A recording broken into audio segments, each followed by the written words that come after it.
ടീച്ചറെ തുടങ്ങാം. എല്ലാവർക്കും നമസ്കാരം. സദാശിവസമാരംഭാം ശങ്കരാചാര്യമധ്യമാം അസ്മദാചാര്യപര്യന്താം വന്ദേ ഗുരുപരമ്പരാം. നിഷാദ് പറഞ്ഞതുപോലെ ഞാൻ ചട്ടമ്പിസ്വാമികളുടെ വർക്കിലൊന്നും ആഴത്തിൽ പോയിട്ട് അതിന്റെ ഉപരിതലത്തിൽ പോലും സഞ്ചരിക്കാൻ പറ്റിയിട്ടില്ല. ഇതുപോലെ യാദൃച്ഛികമായി ഓരോ ക്ലാസ്സുകൾ എടുക്കാൻ പറയുമ്പോൾ അതിനുവേണ്ടി പുസ്തകങ്ങൾ റെഫർ ചെയ്യുക. അല്ലാതെ ആകെ ഞങ്ങൾ ചെയ്തു എന്ന് പറയുന്നത് ഞാനും ഗീതാമണിയും കൂടി അദ്വൈത ചിന്താ പദ്ധതി ട്രാൻസ്ലേഷൻ, അത് 2004 അത് ഞങ്ങളുടെ ഒരു ഇഷ്ടത്തിൽ അന്ന് എടുത്തു, അങ്ങനെ ചെയ്തു. അതിനുശേഷം പിന്നീട് നിജാനന്ദ വിലാസത്തിന്റെ ക്ലാസ് ഞാൻ 2-3 ക്ലാസ് എവിടേക്കോ എടുക്കേണ്ടി വന്നു. നമ്മുടെ യൂണിവേഴ്സിറ്റി തന്നെ എടുത്തു. അതുപോലെ തന്നെ ഇപ്പം നിഷാദൊക്കെ പറഞ്ഞിട്ട് നമ്മൾ DC-ക്ക് വേണ്ടി ഒരു വർക്ക് ചെയ്തു. അപ്പൊ ഇങ്ങനെ പിന്നെ അതുപോലെ തന്നെ ചട്ടമ്പിസ്വാമികളെ കുറിച്ചൊക്കെ എനിക്ക് തോന്നുന്നു ഇപ്പം ധാരാളം, ഇപ്പൊ ശ്രീനാരായണ ഗുരുദേവനെ പോലെ തന്നെ ധാരാളം പഠനങ്ങളൊക്കെ പല രീതിയിലും ഇപ്പൊ നടക്കുന്നുണ്ട്. അത് എന്തുകൊണ്ടും ശ്ലാഘനീയമാണ്. കാരണം ഇങ്ങനെയുള്ള ആത്മീയ ആചാര്യന്മാരുടെയൊക്കെ പ്രവർത്തനപഥവും അതുപോലെ തന്നെ അവരുടെ സംഭാവനകളും അവരുടെ ദർശനവും ഒക്കെ നാം വരും തലമുറകൾക്കും ഏത് കാലത്തും അത് പ്രസക്തമാണ്. ഏത് കാലത്തും ഇത് പകർന്നു കൊടുത്തുകൊണ്ട് തന്നെ ഇരിക്കണം. അപ്പൊ അതിനായിട്ട് ഒരിക്കലും ഈ ദർശനങ്ങളൊക്കെ നഷ്ടപ്പെട്ടു പോകാതിരിക്കത്തക്ക വിധത്തിൽ, അതല്ലെങ്കിൽ ചട്ടമ്പിസ്വാമികളുടെ ഇപ്പം ദർശനങ്ങളെ കുറിച്ച് തന്നെ അദ്ദേഹത്തിന്റെ ശിഷ്യനായ നീലകണ്ഠ തീർത്ഥപാദരെ കുറിച്ചൊക്കെ ഉള്ള വർക്കുകളെല്ലാം ഇപ്പം പ്രസിദ്ധീകരിച്ചുകൊണ്ടിരിക്കുകയാണ്, മലയാളത്തിലും ഇംഗ്ലീഷിലും ഒക്കെ. അത് ഗീതാമണി ടീച്ചറിന്റെ ഹസ്ബൻഡ് പ്രസന്നകുമാറാണ് അതിന്റെ നേതൃത്വം കൊടുത്തിരിക്കുന്നത്. ഒരു കേചന എന്ന് പറയുന്ന അമേരിക്കൻ മലയാളികളുടെ ഗ്രൂപ്പിലൂടെയാണ്. അപ്പൊ അതിൽ തന്നെയും നേരത്തെ ചട്ടമ്പിസ്വാമികളെ കുറിച്ചുള്ള പ്രഭാഷണങ്ങൾ ഉണ്ടായിരുന്നു ധാരാളം. അതിലും എനിക്ക് നിജാനന്ദ വിലാസത്തെ കുറിച്ചൊരു ക്ലാസ് എടുക്കേണ്ടി വന്നു. ഇപ്പോഴും അതൊക്കെ നമ്മൾ എത്ര നിഷ്ഠയോടെ, എത്ര ആത്മാർത്ഥതയോടെയാണ്, ഡെഡിക്കേഷനോടുകൂടിയാണ് ആ കേജനെയൊക്കെ പ്രവർത്തിക്കുന്നതെന്ന് അറിയാവോ. ഒരു 2-3 വർഷം കൊണ്ട് അവരിങ്ങനെ അതിന്റെ പ്രവർത്തനം തുടർന്നുകൊണ്ടിരിക്കുകയാണ്. അപ്പൊ അതുപോലെ തന്നെ Chattampi Swami archives, doctor R Raman Nair, Sulochana Devi രണ്ടും കൂടി ചേർന്ന്, അപ്പൊ അതിൽ നിന്ന് ചട്ടമ്പിസ്വാമികളുടെ ഇനിയും കണ്ടെത്താനുള്ള കൃതികളെയൊക്കെ ഇങ്ങനെ വെളിച്ചെടുത്തുകൊണ്ടുവരാൻ വേണ്ടിയുള്ള പ്രവർത്തനം. പിന്നീട് ഇപ്പം ചട്ടമ്പിസ്വാമി ഇന്റർനാഷണൽ വള്ളികുന്നത്ത് പ്രവർത്തനം ആരംഭിച്ചിട്ട് 2 വർഷം കഴിഞ്ഞു, 3-ാമത്തെ വർഷമാണെന്ന് തോന്നുന്നു. അപ്പൊ ഇത്തരത്തില് അദ്ദേഹത്തിന്റെ കോൺട്രിബ്യൂഷൻസിനെയൊക്കെ സമൂഹത്തില് അല്ലെങ്കിൽ അത് ഇങ്ങനെ കേരളത്തിൽ മാത്രമല്ല, ഇന്ത്യയിൽ മാത്രമല്ല, വിദേശ രാജ്യങ്ങളിൽ പോലും ഇപ്പൊ ഗുരുവിന്റെ ദർശനങ്ങളെയൊക്കെ പ്രകാരം ഏകദേശം ഗുരുവിന്റെ ദർശനങ്ങളുടെയൊക്കെ ഒരു പ്രസക്തി ലോകമെമ്പാടും വ്യാപിച്ചു കഴിഞ്ഞിട്ട് കുറെ കാലമായി. അപ്പൊ അത്തരത്തിൽ ഒരു ശ്രമം ഇപ്പം ചട്ടമ്പിസ്വാമികളുടെ ദർശനത്തെ കുറിച്ച് ഉണ്ടായിട്ടുണ്ട് എന്നുള്ളത് വളരെ ശ്ലാഘനീയമാണ് എന്നാദ്യം പറഞ്ഞുകൊള്ളട്ടെ. പിന്നെ ഈ ഇന്നത്തെ ക്ലാസ് എന്ന് പറയുമ്പോൾ ഈ കേൾവിക്കാരായ എല്ലാവർക്കും അറിയാവുന്ന കാര്യങ്ങളല്ലാതെ പുതുതായി ഒന്നും പറയാനില്ല എന്ന് എനിക്ക് തോന്നുന്നു. എങ്കിലും ഞാനത് ഇങ്ങനെ എനിക്ക് അതിനകത്ത് 2-3 പോയിന്റുകൾ മാത്രം ഞാൻ ഒന്ന് വായിച്ചു വിട്ടിട്ട് നിങ്ങൾക്ക് ചർച്ചയ്ക്ക് വിടാം എന്നാണ് കരുതുന്നത്. ഒരു കാര്യം ഞാൻ മറന്നുപോയി. നമ്മുടെ മുൻകാല VC ആയിരുന്നു ഡോക്ടർ KM പണിക്കർ സാർ. അപ്പൊ സാറിന്റെ സ്മരണയ്ക്ക് മുമ്പിൽ നമ്മൾ ഒന്ന് അനുശോചനം രേഖപ്പെടുത്തിക്കൊണ്ട് തുടങ്ങണമായിരുന്നു.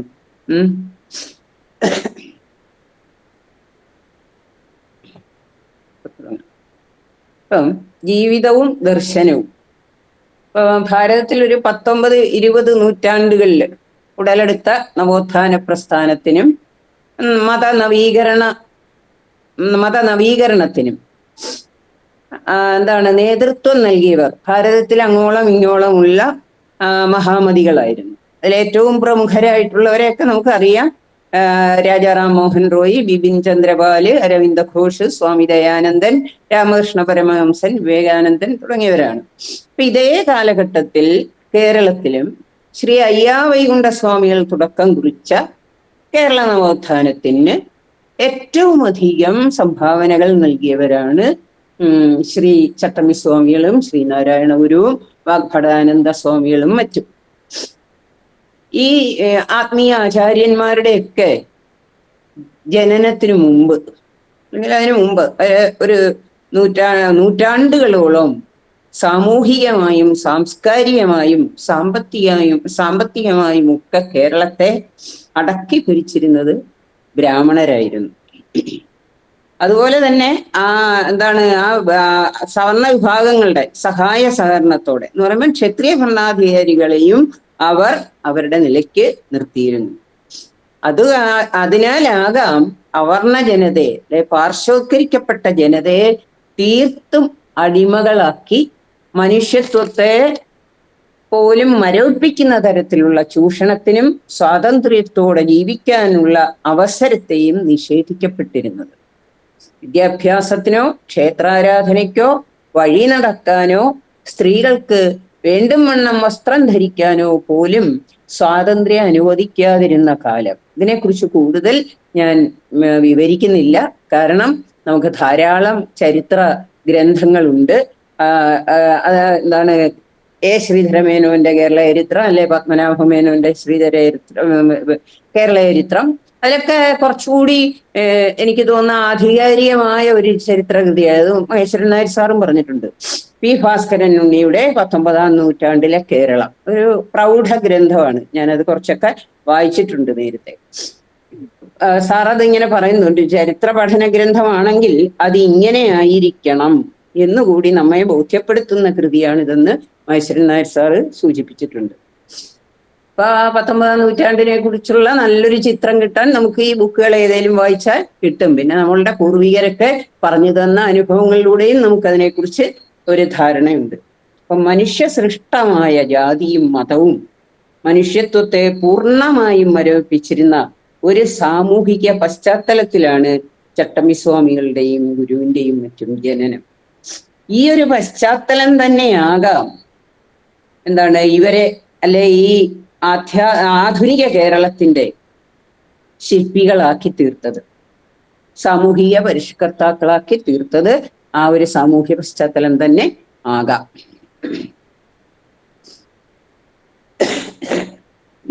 ഇവര് അപ്പൊ കഴിഞ്ഞ ഒരു നൂറ്റാണ്ടിനിടയ്ക്ക്, നൂറ്റാണ്ടിനെന്ന് പറയുമ്പോ ഏതാണ്ട് ഒരു 100-120 വർഷത്തിന് ഇടയ്ക്ക് കേരളത്തിലുണ്ടായ വിപുലമായ മാറ്റത്തിന്, എല്ലാവർക്കും സാർവത്രികമായ വിദ്യാഭ്യാസം, അതുപോലെ തന്നെ സകലർക്കും ക്ഷേത്രത്തിൽ പ്രവേശിക്കാനും ആരാധിക്കാനുമുള്ള സ്വാതന്ത്ര്യം, ആരെയും പേടിക്കാതെ വഴി നടക്കാനുള്ള സ്വാതന്ത്ര്യം തുടങ്ങിയ കാര്യങ്ങൾ. നമ്മളിപ്പോൾ ക്ഷേത്രത്തിൽ പ്രവേശിക്കാനുള്ള സ്വാതന്ത്ര്യം എന്ന് പറയുമ്പോൾ നമുക്കിപ്പോഴും അതിൽ ബാഹ്യമായി ശരിയാണ്, ബാഹ്യമായി സാമാന്യമായി നാം ചിന്തിക്കുമ്പോൾ പറയുമ്പോൾ തീർച്ചയായും അങ്ങനെ തന്നെയാണ് ഇന്ന് നമ്മുടെ സമൂഹം. അതിൽ നമ്മൾ സന്തുഷ്ടരുമാണ്. കാരണം കഴിഞ്ഞൊരു ജീവിതത്തെ കുറിച്ച് നമ്മൾ കേട്ടറിഞ്ഞാൽ പോലും നമുക്കത് ഉൾക്കൊള്ളാൻ കഴിയാത്ത അവസ്ഥയാണ്. പക്ഷെ എങ്കിലും കൂടൽമാണിക്യം പോലുള്ള ക്ഷേത്രത്തിൽ ഒരു കഴകപ്പണിക്ക് പോലും, അതുകൂടെ ആ കഴകപ്പണിക്ക് പോലും കയറിയ ഒരാളെ ജാതിയുടെ പേരിൽ അല്ലെ ആചാരത്തിന്റെ പേരിൽ ഇപ്പോഴും മാറ്റി നിർത്തപ്പെടുന്നു എന്ന് പറയുമ്പോൾ ഈ ചട്ടമ്പി സ്വാമികളുടെയും ഗുരുവിന്റെയും ഒക്കെ ആശയങ്ങളെ നാം ഏത് തരത്തിലാണ് ഇപ്പോഴും ഉൾക്കൊള്ളുന്നത്, അല്ലെങ്കിൽ ഉൾക്കൊള്ളുന്നുണ്ടോ? ഒരു ചെറിയ വിഭാഗമെങ്കിലും ഇപ്പോഴും അത്തരത്തിൽ ഉണ്ട് എന്നുള്ളതാണ്. അപ്പൊ ഇത്തരത്തിലുള്ള ആരെയും പേടിക്കാതെ വഴി നടക്കാനും ആരാധിക്കാനും ഒക്കെ ഉള്ള സ്വാതന്ത്ര്യം നേടിത്തന്നത്, അല്ലെങ്കിൽ അതിന് വഴിതെളിച്ചത് ഈ ആത്മീയാചാര്യന്മാരായിരുന്നു. ആത്മീയാചാര്യന്മാരുടെ ഏകത്വ ദർശനത്തിൽ അധിഷ്ഠിതമായ അദ്വൈത സിദ്ധാന്തമായിരുന്നു. ശ്രീശങ്കരന്റെ അദ്വൈത വേദാന്ത ദർശനത്തെ ഇരുവരും പിന്തുടരുകയും സാധാരണക്കാർക്ക് വേണ്ടി അവരുടെ മാതൃഭാഷയിൽ, ഗുരുവിന്റെയും ചട്ടമ്പി സ്വാമികളുടെയും മാതൃഭാഷയിൽ, ചട്ടമ്പി സ്വാമികൾ കൂടുതലും ഗദ്യാത്മകമായും ശ്രീനാരായണ ഗുരു സ്തോത്രാത്മകമായും അത് സാധാരണക്കാർക്ക് വേണ്ടി പകർന്നു നൽകുകയും ചെയ്തു. ഇദ്ദേഹത്തിന്റെ ജീവിതത്തെ കുറിച്ച് ഇപ്പൊ ചട്ടമ്പി സ്വാമികളുടെ കുടുംബം, അമ്മയുടെ കുടുംബത്തെ സംബന്ധിച്ച് പറയുമ്പോൾ അത് മലയൻകീഴ്, കാട്ടാക്കട റൂട്ടിലുള്ള മലയൻകീഴ് എന്ന ഗ്രാമത്തിലാണ്. ആ മലയൻകീഴിനെ കുറിച്ച് പറയുമ്പോൾ നമ്മുടെ എല്ലാവർക്കും അറിയായിരിക്കും മാധവ കവി, കണ്ണശന്മാർ എന്ന് പ്രസിദ്ധമായ മലയാള കവികളിൽ ഒരാളായ മാധവ കവി ആണ് ഭഗവത്ഗീതയ്ക്ക് ഭാഷാ ഭഗവത്ഗീത എന്നൊരു മലയാള വിവർത്തനം ചെയ്തിട്ടുണ്ട്. അപ്പൊ അതുകൊണ്ട് ആ മലയൻകീഴ് എന്ന ഗ്രാമവുമായി ആ മാധവ കവിക്ക് ബന്ധമുണ്ടായിരുന്നു.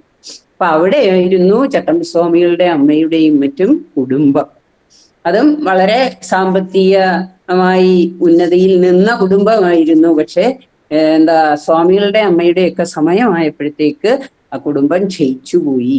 അപ്പൊ ഈ മലയൻകീഴ് മാധവകവിയുടെ സ്മരണാർത്ഥം ഇപ്പോഴും നമ്മൾ ഓർക്കേണ്ട ഈ കഴിഞ്ഞ ഗവൺമെന്റിന്റെ കാലത്താണെന്ന് തോന്നുന്നു.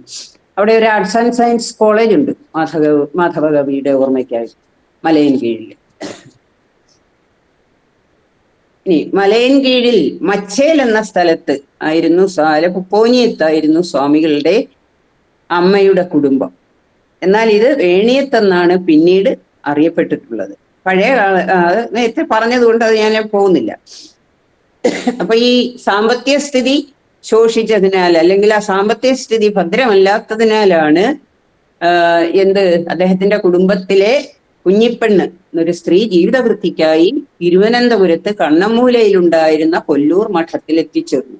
അപ്പൊ കടുത്ത ദാരിദ്ര്യം കൊണ്ട് പൊറുതിമുട്ടിയ വീട്ടിൽ നിന്ന് അത് ലഘൂകരിക്കാനായി സ്വാമികളുടെ അമ്മയായ നങ്ങമ്മയെ കൂടി കുഞ്ഞിപ്പെണ്ണ് മഠത്തിലേക്ക് കൊണ്ടുപോകുമായിരുന്നു. കൊല്ലൂർ മഠത്തിന് സമീപത്തായി ഉള്ളൂർക്കോട് എന്ന ചെറിയ വീട്ടിലാണ് ഇവർ താമസിച്ചിരുന്നത്. അപ്പോൾ കൊല്ലൂർ മഠത്തിലെ ദേവീക്ഷേത്രത്തിലെ പൂജാരിയായ മാവേലിക്കരക്കാരനായ വാസുദേവ ശർമ്മ നങ്ങമ്മപ്പിള്ളയെ സംബന്ധം ചെയ്തു. അന്ന് സംബന്ധത്തിനേ അവകാശമുള്ളൂ. ത്രൈവർണിയർക്ക് മാത്രമേ വിധിപ്രകാരം വിവാഹം നടത്താൻ കഴിയുമായിരുന്നു. അപ്പൊ കൊല്ലവർഷം 1029 ചിങ്ങമാസം 11-ാം തീയതി 1853 ഓഗസ്റ്റ് 25-ാം തീയതി ഭരണി നക്ഷത്രത്തിലാണ് സ്വാമികൾ ജനിച്ചത്.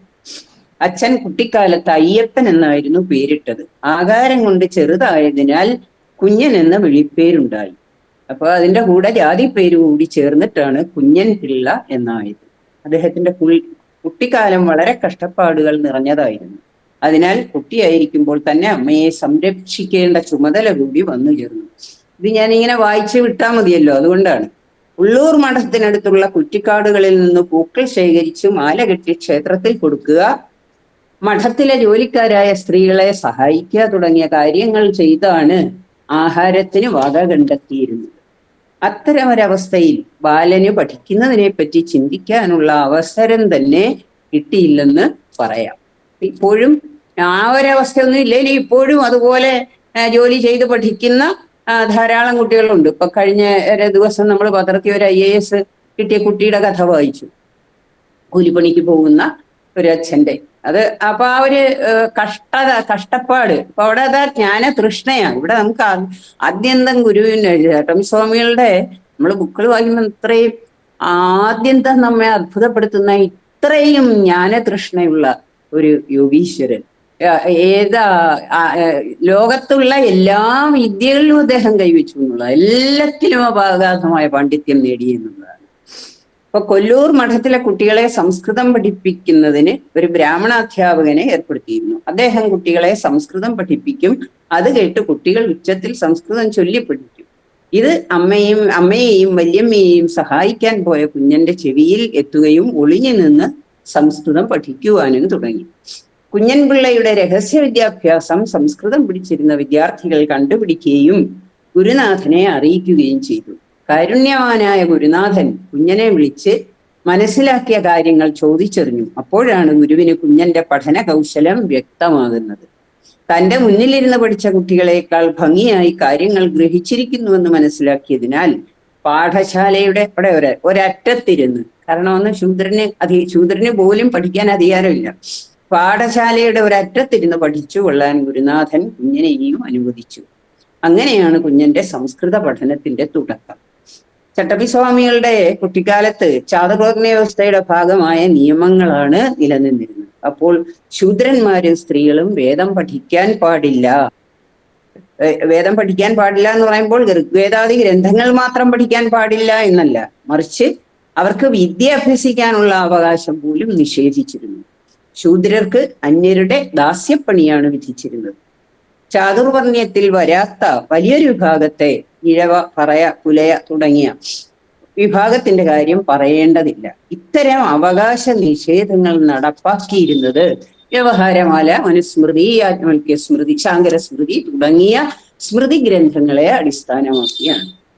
അക്കാലത്ത് വൈദ്യം, ശില്പകല, വാസ്തുവിദ്യ, തത്വശാസ്ത്രം, നിയമം തുടങ്ങിയ എല്ലാ അറിവുകളും സംസ്കൃതത്തിൽ തന്നെയാണ് രേഖപ്പെടുത്തിയിരുന്നത്. അതുകൊണ്ട് എന്ത് ചെയ്താൽ മതി? സംസ്കൃത പഠനം നിഷേധിച്ചാൽ മതി. അപ്പൊ സംസ്കൃത പഠനം നിഷേധിക്കുക എന്നാൽ എല്ലാ അറിവുകളും വിദ്യാഭ്യാസവും എന്താണ് സവർണരല്ലാത്തവർക്ക് നിഷേധിക്കുക എന്നാണ് അർത്ഥം. വേദം പഠിക്കുന്നത് ഒരു ശൂദ്രൻ കേട്ടുപോയാൽ അവന്റെ കാതിൽ ഈയവും അരക്കും ഉരുക്കി ഒഴിച്ചടച്ചു കളയണം എന്നാണ് വ്യവഹാരമാലയിൽ വിധിച്ചിട്ടുള്ളത്. ഇത്തരം ഒരു സാഹചര്യത്തിലാണ് കുഞ്ഞന്റെ സംസ്കൃത പഠനശ്രമം എന്ന് നാം അറിയണം. നമുക്ക് ഇങ്ങനെയുള്ള യാതൊരു ബുദ്ധിമുട്ടുകൾ ഇല്ലാഞ്ഞിട്ടും നമ്മുടെ വിദ്യാർജന എവിടം വരെ എത്തി എന്നുള്ളതാണ്. ഇതിൽ നിന്ന് സ്വാമികൾക്ക് വിദ്യ ആർജിക്കുന്നതിനുള്ള ഒടുങ്ങാത്ത വാഞ്ച വ്യക്തമാണ്. വല്യമ്മയുടെ നിർദ്ദേശപ്രകാരം മാതുലനായ കൃഷ്ണപിള്ള കുഞ്ഞനെ അമ്മയുടെ ബന്ധുവായ വടവീശ്വരത്തുള്ള വേലുപ്പിള്ള ആശാന്റെ അടുത്തെത്തിക്കുകയും കുഞ്ഞൻ അദ്ദേഹത്തെ പല കാര്യങ്ങളിലും സഹായിച്ചുകൊണ്ട് ഒരു വർഷക്കാലം ആ ഗ്രാമവിദ്യാലയത്തിൽ താമസിച്ചു പഠിച്ചു. അവിടെ നിന്ന് തമിഴ് വായിക്കാനും ദൈനംദിന ആവശ്യങ്ങൾക്ക് വേണ്ടിയുള്ള കണക്കും പഠിച്ചു. കുട്ടിക്കാലം മുതലേ കുഞ്ഞന് പഠിക്കാനുള്ള അതിയായ ആഗ്രഹത്താൽ അക്കാലത്ത് കളരി എന്നറിയപ്പെട്ടിരുന്ന പരമ്പരാഗത വിദ്യാലയത്തിൽ നിന്ന് സമപ്രായക്കാരായ വിദ്യാർത്ഥികൾ പഠിത്തം കഴിഞ്ഞു മടങ്ങി വരുന്നത് കാത്തുനിന്ന് അവരിൽ നിന്ന് തന്നോട് സൗഹൃദമുള്ള കുട്ടിയുടെ പക്കൽ ഉണ്ടായിരുന്ന താളിയോല വാങ്ങി പരിശോധിച്ച് അവൻ പഠിച്ചതെല്ലാം അവന്റെ തന്നെ സഹായത്തോടെ പഠിച്ചു. എല്ലാ വൈകുന്നേരങ്ങളിലും ഇത് ആവർത്തിച്ചു കൊണ്ടിരുന്നു. നോക്കണം, ഒരു കുഞ്ഞിന്റെ ആ ജ്ഞാനതൃഷ്ണ കൊണ്ടുള്ള ആ ജ്ഞാനതൃഷ്ണയാണ് അദ്ദേഹത്തെ കൊണ്ട് അത്തരത്തിൽ ചെയ്യിക്കുന്നത്. അവർ പഠിച്ചതെല്ലാം കുഞ്ഞനും പഠിച്ചു. അവർ എഴുതി പഠിച്ചിരുന്നതും ആശാൻ തിരുത്തി കൊടുത്തിരുന്നതുമായ ഉപേക്ഷിക്കപ്പെട്ടിരുന്ന ഓലകൾ പെറുക്കിയെടുത്ത് ആ ഓലകളിൽ ഒഴിഞ്ഞുകിടന്നിരുന്ന സ്ഥലത്ത് കുഞ്ഞൻ എഴുതി പഠിക്കുകയും ചെയ്തു. ഇങ്ങനെയാണ് അദ്ദേഹം മലയാളവും തമിഴും എഴുതാനും വായിക്കാനും പഠിച്ചത്. മലയാളം, തമിഴ്, സംസ്കൃതം കണക്ക് ഈ വിഷയങ്ങളിൽ സാമാന്യ ജ്ഞാനം നേടിയതിനു ശേഷം കുഞ്ഞൻപിള്ളയെ ഉപരിവിദ്യാഭ്യാസത്തിനായി പേട്ടയിൽ രാമൻപിള്ള ആശാന്റെ അടുത്ത് കൊണ്ടാക്കി. ആ ഗുരുകുലത്തിലെ ഏറ്റവും മുതിർന്ന കുട്ടിയായതിനാൽ അദ്ദേഹത്തെ ചട്ടമ്പിയായി നിയോഗിച്ചു.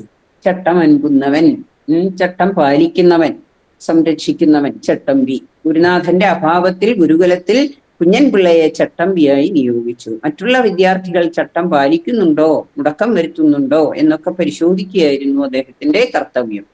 അതിനാൽ കുട്ടികൾക്കിടയിൽ കുഞ്ഞൻപിള്ള ചട്ടമ്പി എന്ന പേരിൽ അറിയപ്പെടാൻ തുടങ്ങി. പിൽക്കാലത്ത് അദ്ദേഹം സന്യാസം സ്വീകരിച്ചപ്പോൾ ചട്ടമ്പി സ്വാമിയായി അറിയപ്പെടാൻ ഇടയായ സാഹചര്യം ഇതാണ്.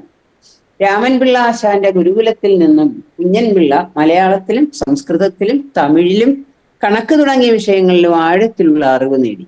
കൂടാതെ സംഗീതാദി കലകളിലുള്ള അതിയായ താല്പര്യത്താൽ അദ്ദേഹം അവയും അവിടെ നിന്നും അഭ്യസിക്കുകയും ചെയ്തു. രാമൻപിള്ള ആശാന്റെ ഗുരുകുലത്തിലെ വിദ്യാഭ്യാസം അദ്ദേഹത്തിന് ഏറെ ഇഷ്ടപ്പെട്ടു. ഇടവേളകളിൽ കൂട്ടുകാരുമൊത്തും ഏകനായും വയലേലകളിലൂടെ നടന്ന് ശംഖുമുഖം കടപ്പുറത്തു പോവുക കുഞ്ഞൻപിള്ളയ്ക്ക് വിനോദമായിരുന്നു. അദ്ദേഹത്തിന്റെ ഏകാന്ത യാത്രകളിൽ കുഞ്ഞൻപിള്ള ചട്ടമ്പിയിൽ ചിന്തയും ഭാവനയും ഉടലെടുത്തു. രാത്രികാലങ്ങളിലും ഏകാന്ത യാത്രകൾ പതിവായിരുന്നു കുഞ്ഞൻപിള്ളയ്ക്ക്. ആശാന്റെ വീടിനടുത്ത് തന്നെയുള്ള ഒരു ഇടിഞ്ഞു പൊളിഞ്ഞ ഭദ്രകാളി ക്ഷേത്രം ഉണ്ടായിരുന്നു. കുഞ്ഞൻപിള്ള അവിടെ ധ്യാന നിമഗ്നായി ഇരിക്കാറുണ്ടായിരുന്നു. ഇത് ആശാനും മറ്റു കുട്ടികളും കണ്ടുപിടിച്ചു. ഭക്തിമാർഗത്തിലൂടെയാണ് ശിഷ്യന്റെ ഏകാന്ത സഞ്ചാരമെന്ന് മനസ്സിലാക്കിയ ഗുരു ചട്ടമ്പിക്ക് കൂടുതൽ സ്വാതന്ത്ര്യം അനുവദിച്ചു കൊടുത്തു. അങ്ങനെ ഗുരുനാഥന്റെയും മറ്റ് ശിഷ്യന്മാരിൽ നിന്നും എല്ലാ ആദരങ്ങളും അദ്ദേഹത്തിന് ആർജിക്കുവാൻ കഴിഞ്ഞു. സ്വാമികൾ മനുഷ്യത്വത്തിന്റെ ആൾരൂപമായിരുന്നു. ജാതിഭേദങ്ങളാൽ മനുഷ്യത്വം തീർത്തും നഷ്ടപ്പെട്ടുകൊണ്ടിരുന്ന ഒരു കാലഘട്ടമായിരുന്നു അന്ന്. ജാതീയമായ ഈ ഉച്ചനീചത്വങ്ങൾ കണ്ടിട്ട് സ്വാമി വിവേകാനന്ദൻ കേരളത്തെ ഭ്രാന്താലയം എന്നാണ് വിശേഷിപ്പിച്ചത്. വിവേകാനന്ദൻ ഈ പരാമർശം എപ്പോഴാണ് നടത്തുന്നത്? സ്വാമികളുടെ ജനനത്തിന് 50 വർഷം പിന്നിട്ടപ്പോഴുള്ളതാണ്. അപ്പൊ അതിനും 50 വർഷം മുമ്പുള്ള അവസ്ഥ എന്തായിരിക്കും? ജാതിവാഴ്ച എത്ര രൂക്ഷമായിരുന്നു എന്ന് ചിന്തിക്കുക. മുഖ്യജാതികളായ ബ്രാഹ്മണർ, നായർ, ഈഴവർ എന്നിവരും ഇവരിലെല്ലാം ഉള്ള ഉപജാതികളും തമ്മിൽ പോലും നിലനിന്നിരുന്ന അന്തരം അത്യന്തം നിന്ദ്യമായ തരത്തിലായിരുന്നു. അന്ന് ജാതി വിവേചനം കൈകടത്താത്ത ഒരു ജീവിത മണ്ഡലവും ഉണ്ടായിരുന്നില്ല. ആഹാരം, വസ്ത്രം, പാർപ്പിടം എന്നീ അടിസ്ഥാന ആവശ്യങ്ങളുടെ കാര്യത്തിൽ പോലും ജാതി വിവേചനം നിലനിന്നിരുന്നു. അങ്ങനെയുള്ള ഒരു കാലത്ത് ബ്രാഹ്മണന് നായർ സ്ത്രീയിൽ ജനിച്ച കുഞ്ഞൻപിള്ള ചട്ടമ്പിക്ക് അന്യജാതിയിൽപ്പെട്ടവരായിരുന്നു സുഹൃത്തുക്കളിൽ ഏറെയും. ഈഴവജാതിയിൽപ്പെട്ടവരായിരുന്നു അദ്ദേഹത്തിന്റെ സുഹൃത്തുക്കളിൽ ഭൂരിഭാഗവും. അവരുടെ വീട്ടിൽ പോവുകയും ആഹാരം കഴിക്കുകയും അവിടെ താമസിക്കുകയും അവരുടെ വീടുകൾ സ്വന്തം വീട് പോലെ പെരുമാറുകയും ചെയ്യുക സാധാരണമായി. അതിനാൽ ജാതീയമായ ഭേദം കാണാൻ അദ്ദേഹത്തിന് കഴിഞ്ഞില്ല. അദ്ദേഹം മത്സ്യം, മാംസം, മദ്യം ഇവ കഴിക്കില്ല എന്ന ഒരു നിബന്ധന മാത്രമാണ് ആഹാരകാര്യത്തിൽ പുലർത്തിയിരുന്നത്. ഈഴവരെ തൊട്ടുണ്ണുന്നത് കുഞ്ഞൻപിള്ളയുടെ സമുദായത്തിൽപ്പെട്ടവർക്ക് ഉൾക്കൊള്ളാൻ കഴിയാതെ രാമൻപിള്ള ആശാന്റെ സമീപം പരാതിയായി എത്തുകയും ആശാൻ കുഞ്ഞൻപിള്ളയെ വിളിച്ച് ചോദിച്ചു. അപ്പോൾ ഡോക്ടർ പൽപുവിന്റെ ജ്യേഷ്ഠൻ പരമേശ്വരന്റെ വീട്ടിലാണ് അദ്ദേഹം മിക്കപ്പോഴും പോവുകയും ആഹാരം കഴിക്കുകയും ചെയ്തുകൊണ്ടിരുന്നത്. പരമേശ്വരന്റെ വീട്ടിൽ പോയി തൊട്ടുണ്ണാറുണ്ട് എന്ന് കേട്ടല്ലോ. അതേ എന്ന് യാതൊരു സങ്കോചവുമില്ലാതെ കുഞ്ഞൻപിള്ള ചട്ടമ്പി മറുപടി പറഞ്ഞു. മാത്രമല്ല, എനിക്ക് ആശാന്റെ വീട്ടിൽ നിന്ന് ഭക്ഷണം കഴിക്കാമെങ്കിൽ എന്തുകൊണ്ട് പരമേശ്വരന്റെ വീട്ടിൽ നിന്നും ആയിക്കൂടാ എന്നൊരു യുക്തിയും ഉന്നയിച്ചു. ആശാന് പിന്നെ ചോദ്യം ഒന്നും ഉണ്ടായില്ല. കാരണം എന്താണ്? സ്വാമികളുടെ കാഴ്ചപ്പാട് ശരിയാണെന്ന് ആശാൻ തിരിച്ചറിയുകയാണ്. എന്നാൽ സ്വാമിയുടെ സമുദായത്തിൽപ്പെട്ട പ്രമാണിമാർ പല പ്രകാരത്തിലും അദ്ദേഹത്തെ പരിഹസിക്കുകയും ആക്ഷേപിക്കുകയും ചെയ്തു. ഒരുപക്ഷെ അന്ന് അത്തരത്തിലൊക്കെ ആയതുകൊണ്ടാണ് അദ്ദേഹത്തിന്റെ വർക്കുകൾ, കൃതികൾ ഒക്കെ ആ സമുദായത്തിൽ തന്നെ ഉള്ളവർ അന്ന് അപ്പോഴാ ഒരു ശ്രമം വേണ്ട രീതിയിൽ ഇല്ലാത്തതാകാം. അദ്ദേഹത്തിന്റെ പല കൃതികളും നമുക്ക് അപൂർണമായ കൃതികളാണ് കിട്ടിയിട്ടുള്ളത്. എന്നാൽ അതൊന്നും കുഞ്ഞൻപിള്ള ചട്ടമ്പിയെ അദ്ദേഹത്തിന്റെ വിശ്വാസ പ്രമാണങ്ങളിൽ നിന്ന് വ്യതിചലിപ്പിക്കുവാൻ സാധിച്ചില്ല. മറിച്ച് മനുഷ്യന്റെ ജാതി മനുഷ്യത്വമാണെന്ന് സ്വാമികൾ തന്റെ കൗമാരത്തിൽ തന്നെ ഉൾക്കൊണ്ടിരുന്നുവെന്ന് വെളിവാകുന്നു. ഗുരു പറയുന്നുണ്ടല്ലോ, മനുഷ്യാണാം മനുഷ്യത്വം യാതിർഗോത്വം ഗവാം യഥാ എന്ന്. ഏകദേശം 16 വയസ്സുവരെ അദ്ദേഹം രാമൻപിള്ള ആശാന്റെ ഗുരുകുലത്തിൽ തുടരുകയും പഠിക്കുകയും സംഗീതത്തിൽ ശ്രദ്ധ വയ്ക്കുകയും കൂടാതെ എഴുത്തച്ഛന്റെ രാമായണം, മഹാഭാരതം തുടങ്ങിയ കൃതികൾ മധുരമായി ആലപിക്കാനുള്ള പ്രാവീണ്യവും നേടി.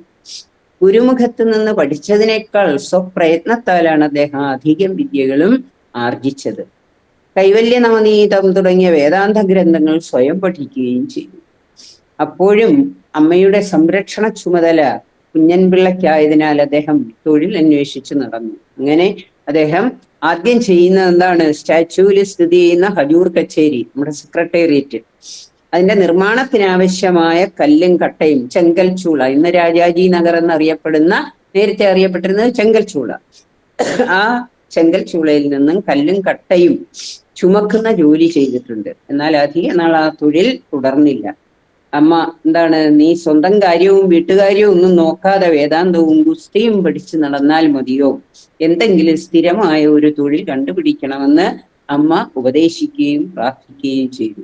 അമ്മയുടെ നിർദ്ദേശമനുസരിച്ച് നെയ്യാറ്റിൻകരയിലെ രജിസ്റ്റർ കച്ചേരിയിൽ ആധാരമെഴുത്തുകാരനായിരുന്ന ജ്യേഷ്ഠൻ കൃഷ്ണപിള്ളയുടെ സഹായത്താൽ കുഞ്ഞൻപിള്ള നെയ്യാറ്റിൻകരയിലും തിരുവിതാംകൂറിന്റെ ഭാഗമായിരുന്ന ഭൂതപ്പാണ്ടിയിലും കൃഷ്ണപിള്ളയ്ക്കൊപ്പം ആധാരമെഴുത്തുകാരനായി. അവിടെയും അദ്ദേഹത്തിന്റെ മനുഷ്യത്വം നമുക്ക് വ്യക്തമാകും. അദ്ദേഹത്തിന്റെ കൈപ്പട വളരെ മനോഹരമായിരുന്നു. ഒരാധാരം എഴുതുന്നതിന് അന്ന് 1 പണമായിരുന്നു കൂലി. ആദ്യം 8 പണം കൂലി കിട്ടിയിരുന്നു. ആ കൂലി കിട്ടിയാൽ അതില് കൂടുതൽ ഭാഗവും വീട്ടിലേക്ക് അയച്ചു കൊടുക്കും. അവിടുത്തെ രജിസ്ട്രേഷൻ ഇൻസ്പെക്ടർ ഷൺമുഖ സുന്ദരം പിള്ള എന്ന ആളായിരുന്നു. അദ്ദേഹം കുഞ്ഞന്റെ കൈപ്പട കണ്ട് സന്തോഷിക്കുകയും അഭിനന്ദിക്കുകയും ചെയ്തു. കൂടാതെ എന്നും ആധാരം എഴുതിയാലും ഇല്ലെങ്കിലും 8 പണം കൂലിയായി ഓഫീസിൽ നിന്ന് നൽകിയേക്കണമെന്ന് കച്ചേരിയിൽ അദ്ദേഹം വ്യവസ്ഥ ചെയ്തു. അത് അദ്ദേഹത്തിന് വലിയ അനുഗ്രഹമായി. വേറെ വഴിയൊന്നുമില്ലല്ലോ ജീവിക്കാൻ. എല്ലാ ദിവസവും എല്ലാവർക്കും ആധാരമെഴുത്ത് കിട്ടണമെന്നില്ല. ഇദ്ദേഹം മാത്രമല്ല, പലരും ഉണ്ട്. അപ്പോൾ തനിക്ക് കിട്ടുന്ന 8 ചക്രത്തിൽ നിന്ന് 1ഉം 2ഉം ചക്രം മറ്റുള്ളവർക്ക് വീതിച്ചു നൽകുമായിരുന്നു. അപ്പൊ ജ്യേഷ്ഠൻ ചിലപ്പോഴെങ്കിലും ഈ പ്രവൃത്തിയിൽ അനുജനോട് ദേഷ്യപ്പെടാറുണ്ട്. അപ്പോൾ കുഞ്ഞൻ പിള്ളയുടെ മറുപടി ഇതായിരുന്നു: അവരുടെ പട്ടിണി നമ്മുടെ പട്ടിണി പോലെ തന്നെയല്ലേ. ഇത് കുഞ്ഞൻ പിള്ളയുടെ മനുഷ്യത്വം ഒന്നുകൂടി വെളിവാക്കുന്നതാണ്. ആരോഗ്യ പ്രശ്നങ്ങളാൽ ഭൂതപ്പാണ്ടിയിൽ അധിക നാൾ ആ ജോലിയിൽ തുടരാൻ കഴിഞ്ഞില്ല. എങ്കിലും തന്റെ ജോലിക്കിടയിലും അദ്ദേഹം അവിടെ നിന്നും തമിഴ് ഭാഷയിൽ തന്റെ അറിവ് വർദ്ധിപ്പിക്കാനും അപൂർവങ്ങളായ ചില കൃതികളുടെ കയ്യെഴുത്തു പ്രതികൾ തേടിപ്പിടിക്കാനും ശ്രമിച്ചു. അങ്ങനെ ഭൂതപ്പാണ്ടിയിൽ നിന്നും തിരുവനന്തപുരത്ത് തിരിച്ചെത്തി തന്റെ ഗണിതശാസ്ത്രത്തിലുള്ള സാമർഥ്യത്താൽ, കാരണം ജീവിക്കുകയും വേണമല്ലോ, ഹജൂർ കച്ചേരിയിൽ സെക്രട്ടേറിയറ്റിൽ 4 സർക്കാർ രൂപ ശമ്പളത്തിൽ കണക്കപ്പിള്ളയായി ജോലി സമ്പാദിച്ചു. എന്നാൽ ആ ജോലി അദ്ദേഹത്തിന് തീരെ താല്പര്യമില്ലായിരുന്നു. അപ്പൊ മേലധികാരിയോട് കുറച്ച് ദിവസത്തെ ലീവ് ചോദിക്കും. ലീവ് കിട്ടാതെ വരുമ്പോൾ പരസ്പരം കലഹിക്കുകയും കലഹിച്ച് ആ ജോലി ഉപേക്ഷിച്ച് പോവുകയാണ് ചെയ്യുന്നത്. എന്ന് പറഞ്ഞാൽ അതിന്റെ പ്രധാന കാരണം അതിലല്ല അദ്ദേഹത്തിന് താല്പര്യം. അദ്ദേഹത്തിന് തന്റെ ജീവിത ലക്ഷ്യത്തെക്കുറിച്ച് കുഞ്ഞൻപിള്ളയ്ക്ക് നല്ല ബോധ്യമുണ്ടായിരുന്നു. അദ്ദേഹം ജീവിത വൃത്തിക്കായി മാത്രമാണ് ജോലിക്ക് പോയിരുന്നത്. ആധ്യാത്മിക വിഷയങ്ങളിലായിരുന്നു അദ്ദേഹത്തിന് കൂടുതൽ താല്പര്യം. ജ്ഞാനാർജനത്തിനും അതിലൂടെ സാമൂഹ്യ തിന്മകളെ വേരോടെ നശിപ്പിക്കുക എന്നതുമായിരുന്നു അദ്ദേഹത്തിന്റെ ജീവിത ദൗത്യം. പേട്ടയിൽ രാമൻപിള്ള ആശാന്റെ നേതൃത്വത്തിൽ സജ്ജന സംബന്ധം പറയാം. അന്ന് തിരുവനന്തപുരത്ത് ജ്ഞാനപ്രചാകരം എന്ന പേരിൽ ഒരു സമാജം ആരംഭിച്ചു. ഇത് അനൗപചാരിക വിദ്യാഭ്യാസത്തിന്റെ ഒരു വലിയ വേദിയായിരുന്നു. സംസ്കൃതം, മലയാളം, തമിഴ്, ഇംഗ്ലീഷ് എന്നീ ഭാഷകളിലും മറ്റനേകം വിജ്ഞാന ശാഖകളിലും പിൽക്കാലത്ത് പ്രസിദ്ധനായി തീർന്ന സുന്ദരം പിള്ളയെ പോലെ പലരും ജ്ഞാനപ്രചാകര സമാജത്തിൽ സജീവമായി പങ്കെടുത്തിരുന്നു. തത്വശാസ്ത്രം, തർക്കശാസ്ത്രം ഇവയിൽ പണ്ഡിതനും ആംഗലഭാഷാ പണ്ഡിതനുമായിരുന്ന പ്രൊഫസർ സുന്ദരം പിള്ളയുമായി കുഞ്ഞൻപിള്ള ചട്ടമ്പിക്ക് പരിചയപ്പെടാനും അദ്ദേഹവുമായി സുദൃഢബന്ധം സ്ഥാപിക്കുവാനും അവസരമായത് ഈ ജ്ഞാനപ്രചാകരൻ സമാജമായി. പ്രൊഫസർ സുന്ദരം പിള്ളയായിരുന്നു കുഞ്ഞൻപിള്ളയ്ക്ക് ആധുനിക വിദ്യാഭ്യാസത്തിനുള്ള വഴി തെളിച്ചുകൊണ്ട്. ഈ സമാജം സംഘടിപ്പിച്ച ചർച്ചകൾ, വേദാന്ത പ്രവചനങ്ങൾ, സംഗീത പാഠങ്ങൾ തുടങ്ങിയ ദാർശനിക, സാമൂഹിക, സാംസ്കാരിക പരിപാടികളിലും നിരന്തര സാന്നിധ്യമായിരുന്ന കുഞ്ഞൻപിള്ളയ്ക്ക് തന്റെ വിജ്ഞാന മേഖല മേൽക്കുമേൽ വർദ്ധിപ്പിക്കുവാൻ സാധിച്ചു ആ ജ്ഞാനപ്രചാകര സമാജത്തിൽ നിന്ന്. അക്കാലത്ത് തിരുവനന്തപുരം തൈക്കാട് റെസിഡൻസിയിലെ മാനേജർ അയ്യാവ് എന്ന പണ്ഡിത ശ്രേഷ്ഠനായിരുന്നു. അദ്ദേഹമായിരുന്നു ജ്ഞാനപ്രചാകര സമാജത്തിലെ മുഖ്യ വേദാന്ത പ്രഭാഷകൻ. വലിയൊരു ശിഷ്യസമ്പത്ത് അദ്ദേഹത്തിനുണ്ടായിരുന്നു. കുഞ്ഞൻപിള്ളയും തൈക്കാട് അയ്യാവിൽ നിന്ന് ശിഷ്യത്വം സ്വീകരിച്ച് യോഗവിദ്യയിൽ അഗാധ പാണ്ഡിത്യം നേടി. ഹഠയോഗത്തിലായിരുന്നു അദ്ദേഹത്തിന് വിശേഷിച്ച് താല്പര്യം. കുട്ടിക്കാലം മുതൽ കായികാഭ്യാസം പരിശീലിച്ചു പോന്ന അദ്ദേഹം വളരെ പെട്ടെന്ന് തന്നെ യോഗ സാധനകൾ വശമാക്കി. ദ്രാവിഡ പൈതൃകത്തോടും വിശേഷിച്ച് തമിഴ് ഭാഷയോടുമുള്ള പ്രത്യേക പ്രതിപത്തി കാരണം അദ്ദേഹത്തിന്റെ ഒന്നറിയുമ്പോൾ അടുത്തതിലേക്ക് ഇങ്ങനെ ത്വര അദ്ദേഹത്തിന് പ്രത്യേക പ്രതിപത്തി കാരണം തമിഴ് ഭാഷ ആഴത്തിൽ പഠിക്കുന്നതിന് ആഗ്രഹിക്കുകയും അതിനുള്ള അവസരം ജ്ഞാനപ്രചാകര സമാജത്തിൽ നിന്ന് തന്നെ അതിനും ലഭിച്ചു. തിരുവനന്തപുരം കോളേജിലെ തമിഴ് അധ്യാപകനായിരുന്ന സ്വാമിനാഥ ദേശികനെ സമാജത്തിൽ വെച്ച് പരിചയപ്പെടാനും തന്റെ ഇംഗിതം അറിയിക്കുകയും അതനുസരിച്ച് വളരെ കുറച്ചു കാലം കൊണ്ട് തന്നെ ദേശികരുടെ വീട്ടിലെത്തി തമിഴ് ഭാഷ പഠിക്കുകയും തമിഴിൽ അഗാധ പാണ്ഡിത്യം നേടുകയും ചെയ്തു. തമിഴും സംസ്കൃതവും ആഴത്തിൽ പഠിച്ചതുകൊണ്ട് അദ്ദേഹത്തിൽ വ്യത്യസ്ത ധാരണകൾ വളരുകയും ദ്രാവിഡ സംസ്കാരത്തെ ആഴത്തിൽ പഠിക്കുവാൻ, പ്രാചീന തമിഴ് കൃതികളൊക്കെ വായിക്കണമെങ്കിൽ എനിക്കിപ്പൊ കിട്ടിയ തമിഴ് ഭാഷാ പരിജ്ഞാനം പോരാ എന്ന് മനസ്സിലാക്കിയിട്ട് ആഴത്തിൽ പഠിക്കുവാൻ നിശ്ചയിച്ചു. സ്വാമിനാഥ ദേശീയരുടെ പ്രോത്സാഹനത്താൽ തമിഴ്നാട്ടിൽ പോയി തമിഴ് ഭാഷയിൽ കൂടുതൽ അറിവ് നേടണമെന്ന് കുഞ്ഞൻപിള്ള തീരുമാനിച്ചു. അക്കാലത്ത് പത്മനാഭസ്വാമി ക്ഷേത്രത്തിൽ നടന്നു വന്ന നവരാത്ര വിദ്വത് സദസ്സുകളിൽ പങ്കെടുത്ത് പണ്ഡിതന്മാർ നടത്തുന്ന വാക്യാർത്ഥ സദസ്സിൽ അത് കേൾക്കാൻ ധാരാളം ആളുകൾ ഒത്തുചേരുമായിരുന്നു. അവിടെ കുഞ്ഞൻപിള്ളയും സ്വാമിനാഥ ദേശീയരുമൊത്ത് സുബ്ബജടാപാഠികളുടെ വാക്യാർത്ഥ വർണ്ണനം കേൾക്കാൻ എത്തിച്ചേർന്നു. ഇപ്പൊ സുബ്ബജടാപാഠികളുടെ വാക്വിലാസവും മനോധർമ്മവും അസാമാന്യവും ആരെയും ആകർഷിപ്പിക്കുന്നതുമായിരുന്നു. ദേശികർ അവിടെ വെച്ച് കുഞ്ഞൻപിള്ളയെ ജടാപാഠികൾക്ക് പരിചയപ്പെടുത്തി കൊടുത്തു. കുഞ്ഞൻപിള്ള ചട്ടമ്പിയുടെ ജ്ഞാനതൃഷ്ണ മനസ്സിലാക്കിയ ജടാപാഠികൾ അദ്ദേഹത്തെ സ്വദേശമായ കല്ലടക്കുറിച്ചിയിലേക്ക് ക്ഷണിക്കുകയും ജടാപാഠികൾക്കൊപ്പം സ്വാമികൾ കല്ലടക്കുറിച്ചിയിൽ എത്തിച്ചേരുകയും ചെയ്തു. ഈ കല്ലടക്കുറിച്ചി എന്ന് വളരെ പ്രസിദ്ധി ആർജിച്ച ഒരു വിദ്യാസങ്കേതമായിരുന്നു. സുബ്ബജടാപാഠികൾ ദക്ഷിണേന്ത്യ മുഴുവൻ അറിയപ്പെടുന്ന പണ്ഡിതനായിരുന്നു. ജടാവല്ലഭൻ എന്നറിയപ്പെട്ടിരുന്ന സുബ്ബജടാപാഠികൾ അറിയപ്പെട്ടിരുന്നത് ജടാവല്ലഭൻ എന്ന പേരിലാണ്. ഇപ്പൊ ജടാവല്ലഭൻ എന്നറിയപ്പെട്ടിരുന്ന അദ്ദേഹത്തിന് വേദം, വേദാന്തം, തർക്കശാസ്ത്രം, വ്യാകരണം എന്നിവയിൽ അഗാധ പാണ്ഡിത്യം ഉണ്ടായിരുന്നു. അദ്ദേഹം തന്റെ പ്രിയ ശിഷ്യനായ കുഞ്ഞൻപിള്ള ചട്ടമ്പിക്ക് തനിക്കറിയാമായിരുന്ന എല്ലാ വിദ്യകളും ഉപദേശിച്ചു കൊടുത്തു. ജടാപാഠികളുടെ മഠത്തിനടുത്തൊരു യോഗീശ്വരൻ, പേരറിയാത്ത ഒരു യോഗീശ്വരൻ താമസിച്ചിരുന്നു. കുഞ്ഞൻപിള്ള അദ്ദേഹത്തെ സമീപിച്ച് അദ്ദേഹത്തിൽ നിന്ന് അനുഗ്രഹം വാങ്ങുകയും യോഗീശ്വരന് ശിക്ഷപ്പെട്ട് തമിഴ് മുറയിലുള്ള യോഗാഭ്യാസം പരിശീലിക്കുകയും ചെയ്തു. കൂടാതെ ചട്ടമ്പിക്ക് സംഗീതത്തിലുണ്ടായിരുന്ന ഒടുങ്ങാത്ത വാഞ്ചയാൽ സംഗീതത്തിന്റെ വിവിധ ശാഖകളിലും സംഗീതോപകരണങ്ങളിലും പ്രാവീണ്യം നേടി. തമിഴ് സിദ്ധന്മാരിൽ നിന്ന് സിദ്ധവൈദ്യം, കുമാരവേലു എന്ന സിദ്ധനിൽ നിന്ന് മർമ്മവൈദ്യം, തായിയമ്മാൾ, ആമാം സ്വാമികൾ എന്നിവരിൽ നിന്ന് ചില യോഗരഹസ്യങ്ങളും അദ്ദേഹം ഗ്രഹിച്ചു. കൂടാതെ ഇസ്ലാം മത പണ്ഡിതനായ ഒരു തങ്ങളിൽ നിന്ന് ഇസ്ലാം മത തത്വങ്ങളും ഗ്രഹിച്ചതായി ജീവചരിത്ര ഗ്രന്ഥങ്ങളിൽ സൂചിപ്പിച്ചു കാണുന്നു. കല്ലടക്കുറിച്ചി ചട്ടമ്പിസ്വാമിയുടെ ജ്ഞാനാഭിവൃദ്ധിക്ക് പരിപൂർണമായ ജ്ഞാനാഭിവൃദ്ധിക്ക് കാരണമായി തീർന്നു. കല്ലടക്കുറിച്ചിയിൽ നിന്ന് കുഞ്ഞൻപിള്ള മടങ്ങി വരുന്ന വഴി അതുവരെ പഠിച്ച വിദ്യകളെല്ലാം ഉറപ്പിക്കുന്നതിനായി മരുത്വാമലയിൽ കുറച്ചുകാലം ഏകാന്തവാസം അനുഷ്ഠിച്ചതായി രേഖപ്പെടുത്തി കാണുന്നു. ജ്ഞാനം സുദൃഢമാക്കാൻ ശ്രവണ മനന നിധിധ്യാസനങ്ങൾ ഒഴിച്ചുകൂടാനാകാത്ത ഘടകങ്ങളാണെന്നും അവയുടെ യഥാക്രമമായ അനുഷ്ഠാനത്തിന് ഏകാന്തവാസം അനിവാര്യവുമാണ്. അതുകൊണ്ടാണ് അദ്ദേഹം മരുത്വാമലയിൽ കുറെ കാലം ഏകാന്തവാസം അനുഷ്ഠിച്ചത് എന്ന്. ഇതിനിടയിൽ വടിവീശ്വരം എന്ന സ്ഥലത്ത് വെച്ചുണ്ടായ ഒരു സംഭവം, ഒരു കഥ പോലെ അതിൽ വർണ്ണിക്കുന്നുണ്ട്. കഥയൊക്കെ എല്ലാവർക്കും അറിയാവുന്നതായിരിക്കും. ഒരാഘോഷം എന്തോ നടന്നു, അതിൽ സദ്യ കഴിച്ചിട്ട് ഇലകളൊക്കെ പുറത്തേക്ക് വലിച്ചെറിയുന്നു. ഒരു വൃദ്ധനും കുറെ പട്ടികളും യാതൊരു വഴക്കുമില്ലാതെ ഒരുമയോടെ സ്നേഹത്തോടെ ആ ഭക്ഷണാവശിഷ്ടം കഴിക്കുന്നത് സ്വാമികൾ കാണുകയും കുറെ നേരം അത് നോക്കിക്കൊണ്ട് നിന്നു. അപ്പോൾ ആ വൃദ്ധൻ അത് ശ്രദ്ധയിൽപ്പെടുകയും വൃദ്ധൻ അവിടെ നിന്ന് പെട്ടെന്ന് പോകുന്നു. സ്വാമികൾ അദ്ദേഹത്തെ പിന്തുടരുന്നു. പക്ഷെ പെട്ടെന്ന് അപ്രത്യക്ഷനാകുകയാണ് വൃദ്ധൻ. സ്വാമികൾ കുഞ്ഞൻപിള്ള ചട്ടമ്പി ബോധം കെട്ട് വീഴുകയും ചെയ്യുന്നു. ബോധം നഷ്ടപ്പെടുന്നു.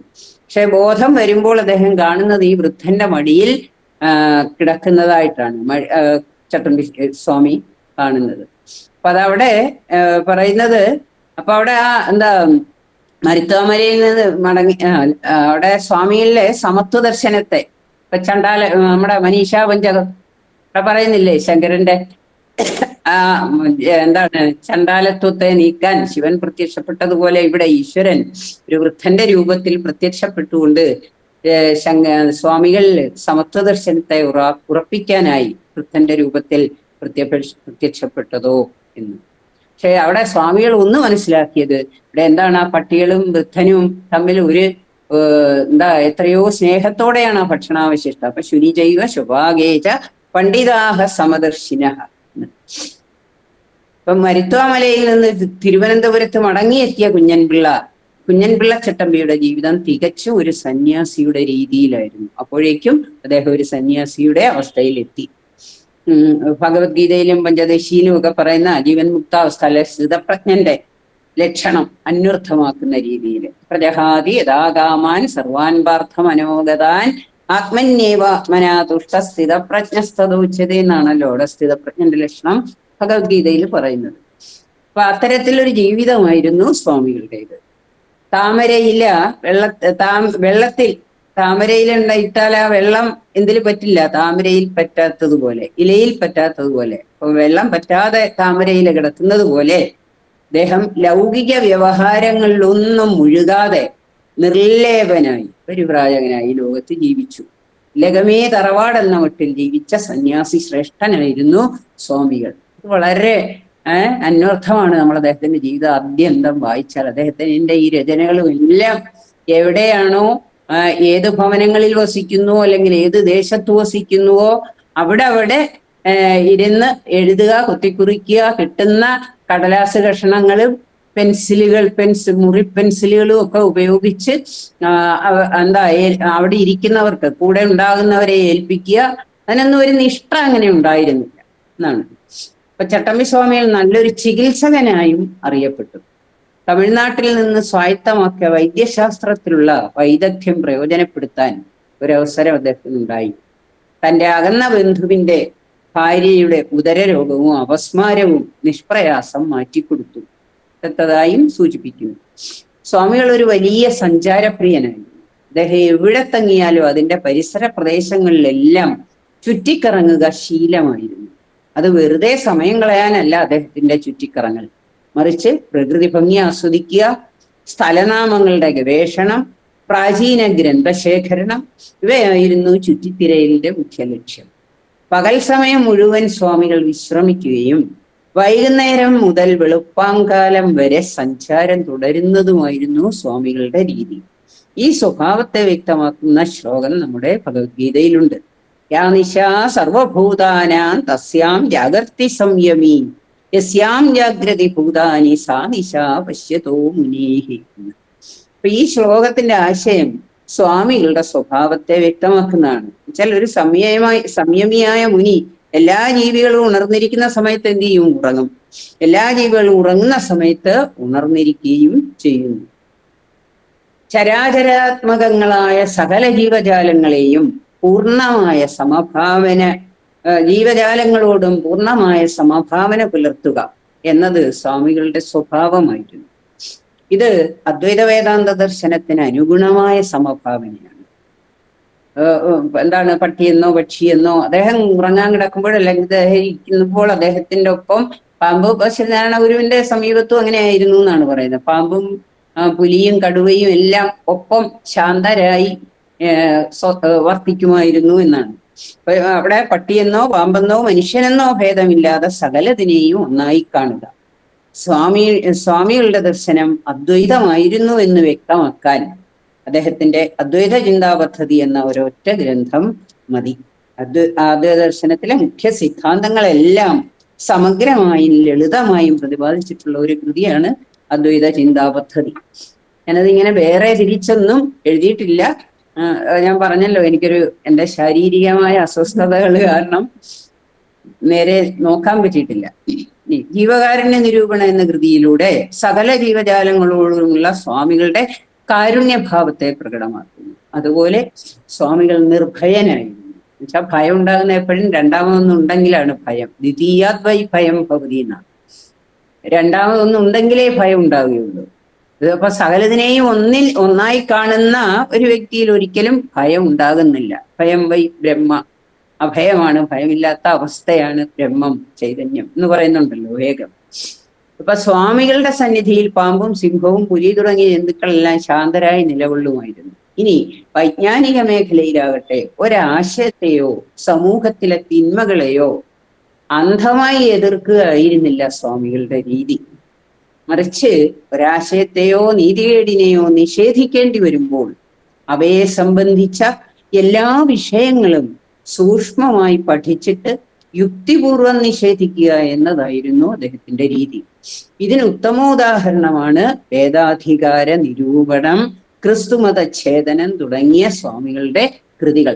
ഇതൊക്കെ അടുത്ത ഇനി 4 ക്ലാസ്സുകൾ വരുന്നുണ്ടല്ലോ, പ്രൗഢമായ ക്ലാസ്സുകൾ ഇനിയാ വരുന്നത്. അപ്പൊ ആ ക്ലാസ്സുകളിലൊക്കെ നിങ്ങൾക്ക് കേൾക്കാൻ കഴിയും. വേദാധികാര നിരൂപണത്തെ കുറിച്ചൊക്കെ കേട്ടിട്ടുണ്ടാകും. അപശൂദ്രാധികരണം ബ്രഹ്മസൂത്രത്തിലെ അപശൂദ്രാധികരണത്തിൽ ഇപ്പൊ എന്താണ്, സ്ത്രീക്കും ശൂദ്രനും ഒന്നും വേദം പഠിക്കാൻ അധികാരമില്ല എന്ന് പറയുന്നതിനെ ആ വൈദിക വാക്യങ്ങൾ ഉപയുക്തമാക്കിക്കൊണ്ട് തന്നെയാണ് അദ്ദേഹം അതിനെ ഖണ്ഡിക്കുന്നത്.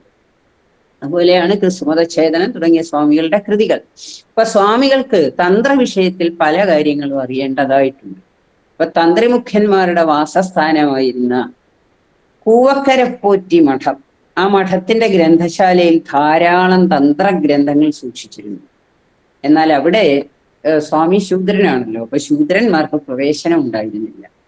എന്നാൽ ജ്ഞാനതൃഷ്ണ ഉള്ള സ്വാമികൾ എന്ത് ചെയ്തു, ഗ്രന്ഥപുര സൂക്ഷിപ്പുകാരനെ സ്വാധീനിച്ച് ഗ്രന്ഥപുരയിലുണ്ടായിരുന്ന എല്ലാ തന്ത്രഗ്രന്ഥങ്ങളും അതിൽ വസിച്ചു എന്നാണ് അതിനകത്ത് ഒളിച്ച് രഹസ്യമായി വായിക്കുകയും ആവശ്യമായ വിവരങ്ങൾ കുറിച്ചെടുക്കുകയും ചെയ്തു. ക്ഷേത്ര ആചാരങ്ങളുടെ സമാഹാരമായ തന്ത്രസമുച്ചയം കൃതിയിൽ ക്ഷേത്രകാര്യങ്ങളിൽ എല്ലാ ജാതികൾക്കും ആചാര്യൻ ബ്രാഹ്മണൻ മാത്രമാണെന്നാണ്. അതിനെ നിഷേധിച്ചുകൊണ്ട് ശ്രീചക്രപൂജാകൽപ്പ എന്ന കൃതി അദ്ദേഹം പിന്നീട് രചിക്കുകയുണ്ടായി.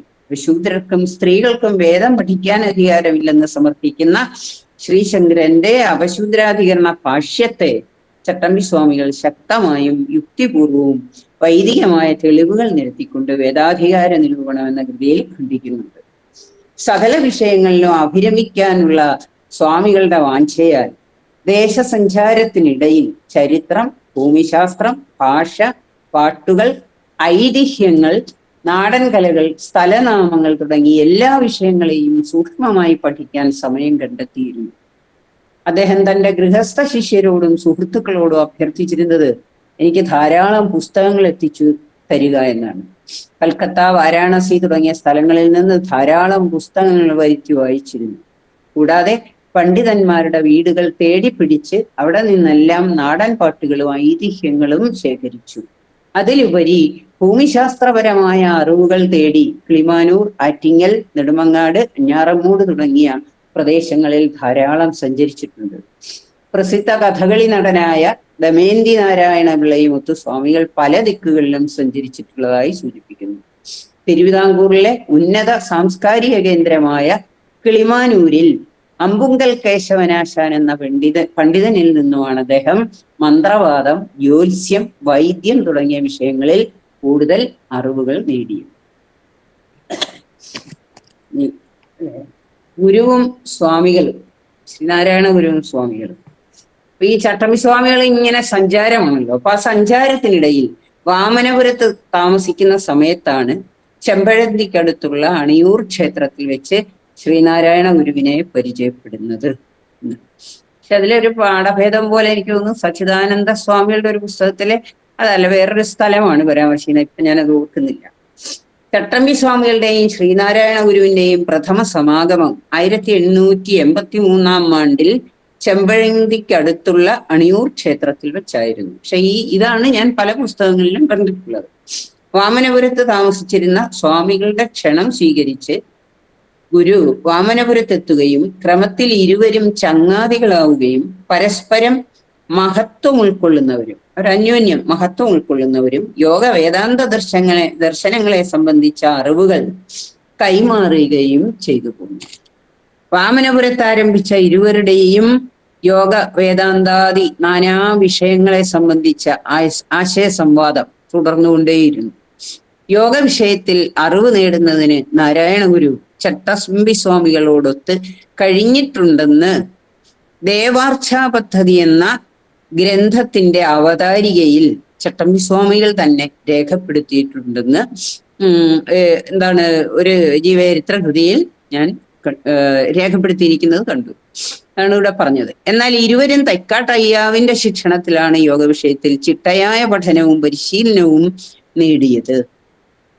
ഗുരുവും സ്വാമികളും തമ്മിലുള്ള സൗഹൃദം തുടരുകയും ഒരുമിച്ച് തെക്കൻ ദിക്കുകളിലേക്ക് പര്യടനം നടത്തുകയും സിദ്ധന്മാരെ കണ്ടെത്തി ആശയവിനിമയം ചെയ്തും കന്യാകുമാരി ജില്ലയിലുള്ള മരുത്വാമലയിൽ ഒരുമിച്ച് തപസ്സനുഷ്ഠിക്കുകയും ചെയ്തിട്ടുണ്ട്.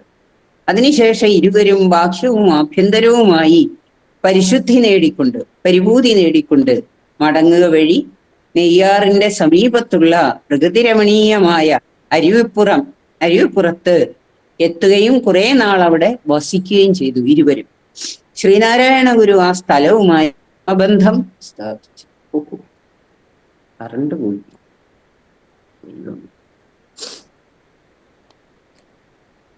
കറണ്ട് പോയി കേട്ടോ.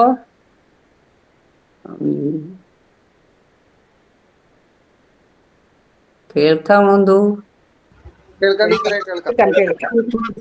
കേൾക്കാം അല്ലേ? വെളിച്ചം വന്നു വന്നു വന്നു.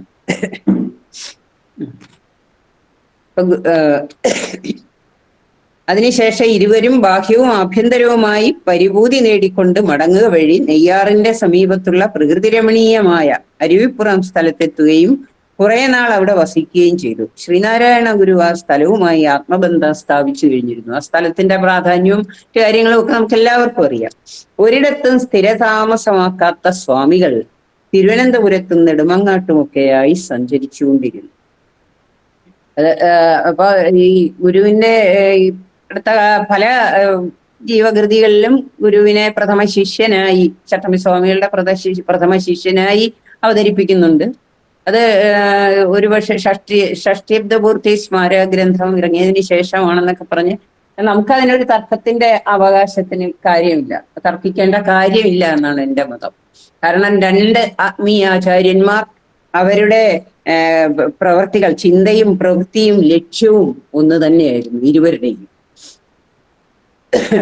അജ്ഞതയുടെ ഇരുളിൽ ഇങ്ങനെ ആണ്ടുകിടന്ന പാർശ്വവത്കരിക്കപ്പെട്ട വലിയൊരു ജനതയെ സർവതോന്മുഖമായ അപൂർത്തിയിലേക്ക് നയിക്കുക എന്നതായിരുന്നു ഇരുവരുടെയും ലക്ഷ്യം. അങ്ങനെ രണ്ടുപേരും തമ്മിലുള്ള ഒരു വ്യത്യാസം എനിക്ക് തോന്നുന്നത്, ചട്ടമ്പി സ്വാമികൾ ഒരു നിർലേപനായി ഇങ്ങനെ തികഞ്ഞ പരിപൂർണനായ പരിപ്രാജകനായി ഇങ്ങനെ പോവുകയാണ്. ആ ഒരു അതിലൊരു ലയിച്ചിങ്ങനെ. പക്ഷെ ഗുരു രണ്ടുപേരും അദ്വൈത ദർശനം തന്നെയാണ് ഈ പരിവർത്തനത്തിന് ഉപയുക്തമാക്കിയത്. അപ്പോൾ ഗുരു ജനങ്ങളുടെ ആവശ്യങ്ങൾക്കനുസരിച്ച്, അല്ലെങ്കിൽ ജനങ്ങളുടെ അപ്പോഴുള്ള അവസ്ഥകൾക്കനുസൃതമായി കൊണ്ട് അവരെ കൈപിടിച്ച് ഉയർത്തിക്കൊണ്ട് വിദ്യാലയങ്ങളും അതുപോലെ തന്നെ ക്ഷേത്രങ്ങളും അതുപോലെ വ്യവസായം കൊണ്ട് വിദ്യ കൊണ്ട് പ്രബുദ്ധരാകുവിൻ, സംഘടിച്ച് ശക്തരാകുവിൻ, വ്യവസായത്തിലൂടെ അഭിവൃദ്ധിയെ പ്രാപിക്കുവിൻ എന്നൊക്കെ പറഞ്ഞ അപ്പൊ കുറച്ചുകൂടി പ്രായോഗികമായി ഇറങ്ങി എന്നുള്ളത് മാത്രം. ഇവിടെ നമ്മളിപ്പോ ഒരാളിനെ ഗുരുവെന്നോ അല്ലെ, രണ്ടുപേരും കേമത്തമുള്ളവർ തന്നെയാണ്. ഒരാളെയും രണ്ടുപേർക്കും അവിടെ ഒരു ന്യൂനത കൽപ്പിക്കാനായിട്ട് നമുക്ക് തോന്നുകയില്ല. അത് പോട്ടെ, ഞാൻ അതിലേക്ക് പോകുന്നില്ല. അതിനൊരു ഗുരുദേവന്റെ സന്യാസി ശിഷ്യന്മാർ എന്ന് പറഞ്ഞ സച്ചിദാനന്ദ സ്വാമികളുടെ ഒരു ഗ്രന്ഥമുണ്ട്. അതിലൊരു ലേഖനമുണ്ട്, ചട്ടമ്പി സ്വാമികളും ശ്രീനാരായണ ഗുരുവും. അത് ആർക്കെങ്കിലും താല്പര്യം ഉണ്ടെങ്കിൽ അത് ചിലപ്പോൾ ഒരുപക്ഷെ എല്ലാവരും വായിച്ചതും ആകാം. അതാണ് ഗുരുവിന്റെയും സ്വാമികളെ കുറിച്ച് അത്ര മാത്രമേ ഞാൻ പറയുന്നുള്ളൂ. സ്വാമികൾ ആത്മീയാചാര്യൻ എന്ന നിലയിൽ ആ സമയമായപ്പോഴേക്കും പ്രസിദ്ധനായി തീരുകയും തന്റെ സഞ്ചാരപഥം വളർത്തുന്നതിനായി ഓവർസിയർ കേശവപിള്ളയ്ക്കൊപ്പം മൂവാറ്റുപുഴയ്ക്ക് പോയി. അങ്ങനെയാണ് നമ്മൾ പ്രഥമ ശിഷ്യൻ നീലകണ്ഠ തീർത്ഥപാദരാണ്. തീർത്ഥപാദ സമ്പ്രദായത്തിൽ വരുന്ന ശിഷ്യൻ നീലകണ്ഠ തീർത്ഥപാദരാണ്. അപ്പൊ അവിടെ വെച്ചാണ് ശിഷ്യനാകുന്നതൊക്കെ. ഏറ്റുമാനൂർ, മീനച്ചൽ, വക്കം, പെരുമ്പാവൂർ, ഇടപ്പള്ളി, എറണാകുളം തുടങ്ങിയ സ്ഥലങ്ങൾ സന്ദർശിച്ചു. ഏറ്റുമാനൂർ ക്ഷേത്രത്തിന് സ്വാമികളുടെ നിർദ്ദേശപ്രകാരം ഒരു ഭജനമഠം നിർമ്മിച്ചു. അതിനാൽ അവിടെ കൂടുതൽ സമയം ചിലവഴിക്കുകയും വേദാന്ത വിചാരവും പണ്ഡിത ചർച്ചകളും നടത്തപ്പെടുകയും ചെയ്തു. സ്വാമികളുടെ സഞ്ചാരം കേരളത്തിന്റെ വടക്കൻ ദിക്കുകളിൽ സഞ്ചരിച്ചു എന്ന് പറയുമ്പോഴും ഇരിങ്ങാലക്കുട വരെ മാത്രമാണ് അദ്ദേഹം സഞ്ചരിച്ചിട്ടുള്ളത്. ഇതിനിടയിൽ അമ്മയുടെ ആരോഗ്യസ്ഥിതി മോശമായതറിഞ്ഞ് മടങ്ങിയെത്തുകയും അമ്മയെ സ്നേഹത്തോടെ ശുശ്രൂഷിക്കുകയും ചെയ്തു. വൈകാതെ തന്നെ അമ്മയുടെ മരണം സംഭവിച്ചു. അമ്മയുടെ മരണത്തോടെ അദ്ദേഹം ഐഹിക ജീവിതം പൂർണ്ണമായി വെടിഞ്ഞുകൊണ്ട് മുനിശ്രേഷ്ഠനായി തീരുകയും തികഞ്ഞ പരിവ്രാജകനായിക്കൊണ്ട് സഞ്ചാരം തുടരുകയും മൂവാറ്റുപുഴയിൽ മാറാടി ഗ്രാമത്തിലെത്തുകയും വിഷചികിത്സ, മന്ത്രചികിത്സ ഇവ പാരമ്പര്യമായി ഉണ്ടായിരുന്ന ഒരു സമ്പന്ന നായർ തറവാട് ആണ്, നീലകണ്ഠ തീർത്ഥപാദരുടെ തറവാടാണ്. അവിടെ താമസിച്ച് വേദാന്ത പ്രഭാഷണം നടത്തിയും ധാരാളം ആളുകൾ സ്വാമികളെ സന്ദർശിക്കുകയും അങ്ങനെ സ്വാമിയുടെ പേര് കൂടുതൽ കൂടുതൽ പ്രസിദ്ധമായി തീരുകയും ചെയ്തു. ആ ഗൃഹത്തില് ഗൃഹനാഥന്റെ പുത്രനായ ഒരു ബാലൻ സ്വാമികളിൽ ആകൃഷ്ടനാവുകയും വിഷവൈദ്യത്തിൽ കൃതഹസ്ഥനായ സ്വാമികളിൽ നിന്ന് ബാലൻ ആ വിഷയത്തിൽ എന്ത് ചെയ്തു? വിജ്ഞാനം ആർജിച്ചു, വിഷചികിത്സയിൽ. കൂടാതെ സ്വാമികളുടെ ശിഷ്യത്വം സ്വീകരിച്ചുകൊണ്ട് നാനാ വിഷയങ്ങൾ അറിവ് നേടിയ ബാലനാണ് പിൽക്കാലത്ത് പ്രസിദ്ധനായി തീർന്ന നീലകണ്ഠ തീർത്ഥപാദർ. ശരിക്കും നീലകണ്ഠ തീർത്ഥപാദരുടെ സംസ്കൃത ഗ്രന്ഥങ്ങളൊക്കെ, സംസ്കൃത കൃതികളൊക്കെ നമുക്ക് ലഘുവായിട്ടുള്ളതും ഉണ്ട്, വലുതും എല്ലാം ഉണ്ട്. വായിച്ചാൽ നമുക്ക് ഒറ്റനോട്ടത്തിൽ ചിലപ്പോൾ സിമ്പിൾ എന്ന് തോന്നും. വളരെ ഗഹനമായ ആശയങ്ങൾ ഉൾക്കൊള്ളുന്ന കൃതികളാണ്. അതൊക്കെ ഇപ്പൊ എന്തായാലും അതൊരു ശ്രമം നടന്നുകൊണ്ടിരിക്കുകയാണ്, എല്ലാം പ്രസിദ്ധീകരിക്കാനുള്ള. തുടർന്ന് സ്വാമികളുടെ പ്രസിദ്ധി വർദ്ധിക്കുകയും ധാരാളം പേർ ശിഷ്യരായി തീരുകയും ചെയ്തു. അതില് ഗൃഹസ്ഥ ശിഷ്യരായിരുന്നു കൂടുതലും. ഇപ്പൊ പെരുന്നെല്ലി കൃഷ്ണൻ വൈദ്യൻ ഇവരൊക്കെ ശിഷ്യരല്ല, സുഹൃത്തുക്കളാണ്. എന്നാലും വെളുത്തേരി കേശവൻ വൈദ്യരെ മർമ്മവൈദ്യം പഠിപ്പിച്ചിരുന്നു എന്നും, കൃഷ്ണൻ വൈദ്യർക്ക് വ്യാകരണം തുടങ്ങിയ സംസ്കൃത കൃതികളൊക്കെ രചിക്കുന്നതിന് പ്രോത്സാഹനം സ്വാമികൾ കൊടുത്തിട്ടുള്ളതായിട്ടൊക്കെ സൂചിപ്പിച്ചു കാണുന്നു. പക്ഷെ തിരുവനന്തപുരത്ത് എത്തിയാൽ ഈ പെരുന്നെല്ലി കൃഷ്ണൻ വൈദ്യന്റെയും വെളുത്തേരി കേശവൻ വൈദ്യരുടെയും വീട്ടിലാണ് അദ്ദേഹം കൂടുതലും വസിച്ചിരുന്നത്, ഭക്ഷണം കഴിക്കുന്നതും എല്ലാം. ഇതിനിടയിൽ ഞാൻ ഈ കൃഷ്ണൻ വൈദ്യന്റെയും കേശവൻ വൈദ്യന്റെയും പത്മനാഭൻ വൈദ്യൻ ഇങ്ങനെ കുറേ പറയുന്നുണ്ട്. നമുക്കിത് വായിച്ചൊക്കെ എടുക്കണേ കാലം വേണം. അപ്പൊ അവരുടെയൊക്കെ കോൺട്രിബ്യൂഷൻസ് സംസ്കൃതത്തിലൊക്കെ ഉള്ള അതൊന്നും എനിക്ക് എൻ്റെ അറിയാത്തതാണോ, ഒന്നും പഠനം നടത്തുകയോ ഒന്നും ചെയ്തിട്ടില്ലെന്ന് തോന്നുന്നു. പഠനം നടത്താനാണേ ധാരാളം ഉണ്ട് അവരെയൊക്കെ പഠിക്കാൻ. സ്വാമികൾ ആത്മീയാചാര്യനും പ്രായോഗിക വേദാന്തിയുമായ വിവേകാനന്ദനുമായി 1892 എറണാകുളത്ത് വെച്ചാണ് ഇരുവരും തമ്മിൽ കാണുന്നത്. വിവേകാനന്ദൻ യോഗവിദ്യയിലെ ചിന്മുദ്രയെ കുറിച്ച് ചോദിക്കുകയും സ്വാമികൾ വിരലുകൾ കൊണ്ട് ആ മുദ്ര കാണിച്ചു കൊടുക്കുകയും പരമാത്മജ്ഞാനത്തിലേക്കുള്ള ഒരു സാധകന്റെ അന്വേഷണവുമായി ഈ മുദ്ര എങ്ങനെ ബന്ധപ്പെട്ടിരിക്കുന്നുവെന്നും വിശദമായി വെളിപ്പെടുത്തി കൊടുത്തു. അതീവ സന്തുഷ്ടനായ വിവേകാനന്ദൻ സ്വാമികളുടെ ജ്ഞാനവിജ്ഞാനങ്ങളുടെ ആഴവും പരപ്പും ഗാംഭീര്യവും മനസ്സിലാക്കിക്കൊണ്ട് സ്വാമി ഒരു അത്ഭുത മനുഷ്യനാണെന്ന് അഭിപ്രായപ്പെട്ടതായി പറയുന്നു. പിന്നെ അദ്ദേഹത്തിന്റെ ഷഷ്ഠ്യബ്ദപൂർത്തി വളരെ ഗംഭീരമായി നടത്തുവാൻ ശിഷ്യരും ആരാധകരും ഒക്കെ ഒത്തുകൂടി തീരുമാനിച്ചു. പക്ഷെ അദ്ദേഹത്തിന് ആ പൊതുപരിപാടികളിലൊന്നും പങ്കെടുക്കുന്നതിനോ പൊതുജനമധ്യത്തിലൊന്നും പ്രമാണിയായി നിലനിൽക്കുന്നതിനോ ഒന്നും താല്പര്യം ഉണ്ടായിരുന്നില്ല. അതിനാൽ അദ്ദേഹത്തിന്റെ ആഗ്രഹപ്രകാരം വളരെ ലളിതമായിട്ടാണ് ഷഷ്ഠ്യബ്ദപൂർത്തി ആചരിക്കുവാൻ തീരുമാനിച്ചതും അവിടെ ഷഷ്ഠ്യബ്ദപൂർത്തി സ്മാരകമായി ആധ്യാത്മിക ശിക്ഷണവും പരിശീലനവും നൽകാൻ ഉതകുന്ന ഒരു ആശ്രമം നിർമ്മിക്കാനും തീരുമാനിച്ചു. അതും അദ്ദേഹത്തിന് താല്പര്യം ഉണ്ടായിരുന്നില്ല, അതിനും അനുവാദം ഉണ്ടായിരുന്നില്ല. എന്നാൽ ശിഷ്യനായ തീർത്ഥപാദ പരമഹംസരുടെ നിർബന്ധത്താലും അദ്ദേഹം ആശ്രമ നിർമ്മിതിക്കായി തന്റെ സ്വത്തുക്കളെല്ലാം വിൽക്കുകയും അതുപോലെ തന്നെ ആശ്രമം എങ്ങനെയായിരിക്കണം, അതിന്റെ സംഘടനാ സമ്പ്രദായത്തെ സംബന്ധിച്ചും ഒക്കെ സ്വാമികളെ വിവരിച്ച് കേൾപ്പിച്ചു. വളരെ ലാളിത്യമുള്ളതും ജാതി മത വർഗ വ്യത്യാസമില്ലാതെ ആർക്കും പ്രവേശനമുള്ളതും ആയിരിക്കുമെന്നും ബോധ്യപ്പെടുത്തിയതിനാൽ സ്വാമി അനുവാദം കൊടുത്തു. ആശ്രമ സ്ഥാപനത്തിന്റെ നേതൃത്വം തീർത്ഥപാദ പരമഹംസർക്കായിരുന്നു. പ്രകൃതി ഭംഗി നിറഞ്ഞതും ശാന്തസുന്ദരവുമായ എഴുമറ്റൂർ ഗ്രാമത്തിലാണ് ആശ്രമം നിർമ്മിച്ചത്. വടക്കേ കോയിക്കൽ അനുജൻ രാമവർമ്മ തമ്പുരാൻ കേരളീയ വാസ്തുശില്പ മാതൃകയിൽ പണികഴിപ്പിച്ചിരുന്ന എല്ലാ സ്ഥല സൗകര്യങ്ങളുമുള്ള 2 കെട്ടിടങ്ങളും അവ സ്ഥിതി ചെയ്തിരുന്ന വിസ്തൃതമായ സ്ഥലവും ദാനം ചെയ്തു. എഴുമറ്റൂർ ആശ്രമ സ്ഥാപനത്തിൽ തോട്ടാവള്ളി നാരായണനാശാനും മുഖ്യ പങ്ക് വഹിച്ചിട്ടുണ്ട്. അദ്ദേഹത്തിന്റെ ഒക്കെ കോൺട്രിബ്യൂഷൻസ് വളരെ കുറെ കാര്യങ്ങൾ പറയുന്നുണ്ട്, അത് ഞാൻ പറയുന്നില്ല. ചട്ടമ്പി സ്വാമികളുടെ ഓർമ്മ നിലനിർത്തുന്ന ചെറുകോൽപ്പുഴ ഹിന്ദുമത കൺവെൻഷൻ നാരായണനാശാന്റെ നേതൃത്വത്തിൽ ആരംഭിച്ച പ്രസ്ഥാനമാണ്. 1913 ഓഗസ്റ്റ് 23 സ്വാമികളുടെ ഷഷ്ഠ്യപൂർത്തി ആഘോഷ ചടങ്ങുകൾ ആരംഭിച്ചത്. അന്ന് ഷഷ്ഠ്യബ്ദപൂർത്തി പ്രശസ്തി സ്മരണികയും പുറത്തിറക്കി. സ്വാമികളാണ് പരമഭട്ടാരക ആശ്രമം ഉദ്ഘാടനം ചെയ്ത് തീർത്ഥപാദ സമ്പ്രദായം ആരംഭിക്കുകയും ചെയ്തു. അന്ന് മുതലാണ് സന്യാസി പരമ്പര തീർത്ഥപാദ പരമ്പര എന്ന പേരിൽ അറിയപ്പെടാൻ തുടങ്ങിയത്. കേരള സംസ്കാരത്തിനനുസൃതമായി യോഗജ്ഞാന സമ്പ്രദായം പ്രചരിപ്പിക്കുക എന്നതായിരുന്നു തീർത്ഥപാദ സമ്പ്രദായത്തിന്റെ ലക്ഷ്യം. ചട്ടമ്പി സ്വാമികൾ തന്നെയാണ് തീർത്ഥപാദ സമ്പ്രദായത്തിന്റെ ആചാര്യനായും ആശ്രമാധിപതിയായും നീലകണ്ഠ തീർത്ഥപാദരെ നിയോഗിച്ചത്. പക്ഷെ പിന്നീട് നീലകണ്ഠ തീർത്ഥപാദർക്ക് കരുനാഗപ്പള്ളിയാണ് വസിക്കാൻ ഇഷ്ടം എന്നുള്ളത് കൊണ്ട് അദ്ദേഹം ഇങ്ങ് പോരുകയും കൊണ്ട് ആശ്രമം അപ്പോഴ് ഉദ്ദേശിച്ച തരത്തിൽ അതൊരു മുന്നോട്ട് കുറച്ചു കാലം പോയില്ല എന്നുള്ളതാണ് അവിടെ സൂചിപ്പിച്ചു കണ്ടത്. അതുള്ളൂ. ഇനി ഈ തീർത്ഥപാദ സമ്പ്രദായത്തെ കുറിച്ച് തീർത്ഥപാദ പരമഹംസ സ്വാമികളാണ് തീർത്ഥപാദ സമ്പ്രദായം അനൗപചാരികമായി തുടങ്ങി വെച്ചത്. ഇപ്പൊ തീർത്ഥപാദ സമ്പ്രദായത്തിന്റെ മുഖ്യ സിദ്ധാന്തം അദ്വൈത വേദാന്തമാണ്. എന്നാൽ അധികാരി ഭേദമനുസരിച്ച് കർമ്മം, ഉപാസന, യോഗം മുതലായ ദ്വൈത സമ്പ്രദായങ്ങളും ഇവിടെ നിന്ന് ബ്രഹ്മചാരികൾക്കും ഗൃഹസ്ഥർക്കും ഉപദേശിച്ചു കൊടുക്കുന്നുണ്ട്. ഒരു കൂട്ടരെ മാത്രം പോരല്ലോ, എല്ലാ തരക്കാരെയും പ്രീതിപ്പെടുത്തണം. അപ്പൊ ഗുരുപരമ്പരയാ സിദ്ധിച്ച സമ്പ്രദായം എന്ന് പറയുന്നത്, ഗുരുപരമ്പരയാ സിദ്ധിച്ച ഉപദേശത്തിനാണ് സമ്പ്രദായം എന്ന് പറയുന്നത്.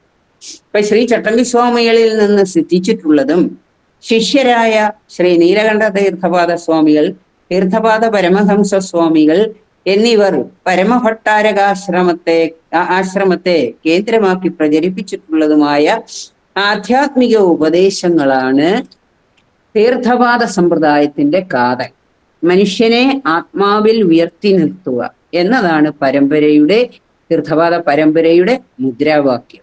അത് സ്വാമി പ്രജ്ഞാനാനന്ദ തീർത്ഥപാദരുടെ സദ്ഗുരു എന്ന് പറയുന്നതിൽ നിന്ന് ഞാൻ കോട്ട് ചെയ്ത് എഴുതിയതാണ്. എല്ലാം ഇതിനെ പ്രധാനമായും ഞാൻ മഹേശ്വരൻ സാറിന്റെ ബുക്കും ഡോക്ടർ രാമൻ നായരും സുലോചനാദേവിയും എഴുതിയിരിക്കുന്ന ധൈഷണിക ജീവചരിത്രം, അതുപോലെ തന്നെ DC M Unnikrishnan sir edit ചെയ്തിറക്കിയ ചട്ടമ്പി സ്വാമികളുടെ സമ്പൂർണ്ണ കൃതികളുടെ പഠനങ്ങൾ, ഇങ്ങനെയുള്ള ബുക്കുകളാണ് മെയിനായിട്ട് നോക്കിയിട്ടുള്ളത്.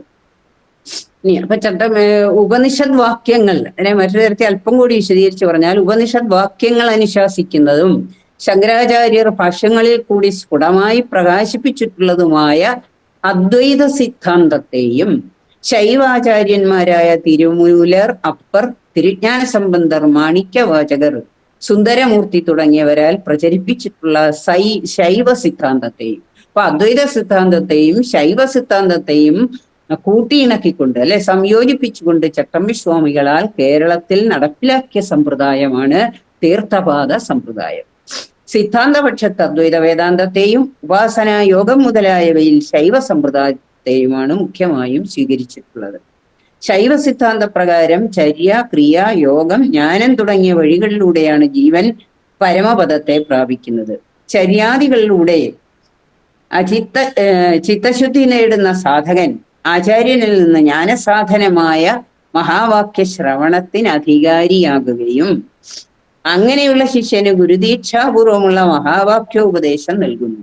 സാധകൻ ശ്രവണ മനന നിധിധ്യാസനങ്ങൾ കൊണ്ട് ബ്രഹ്മത്തെ സാക്ഷാത്കരിക്കുന്നു. ഒടുവിലെ അദ്വൈത സിദ്ധാന്തം തന്നെയാണ്. അപ്പൊ അതിന് അവിടേക്ക് എത്താനുള്ള ആകുന്നുള്ളൂ ചര്യാദികളൊക്കെ.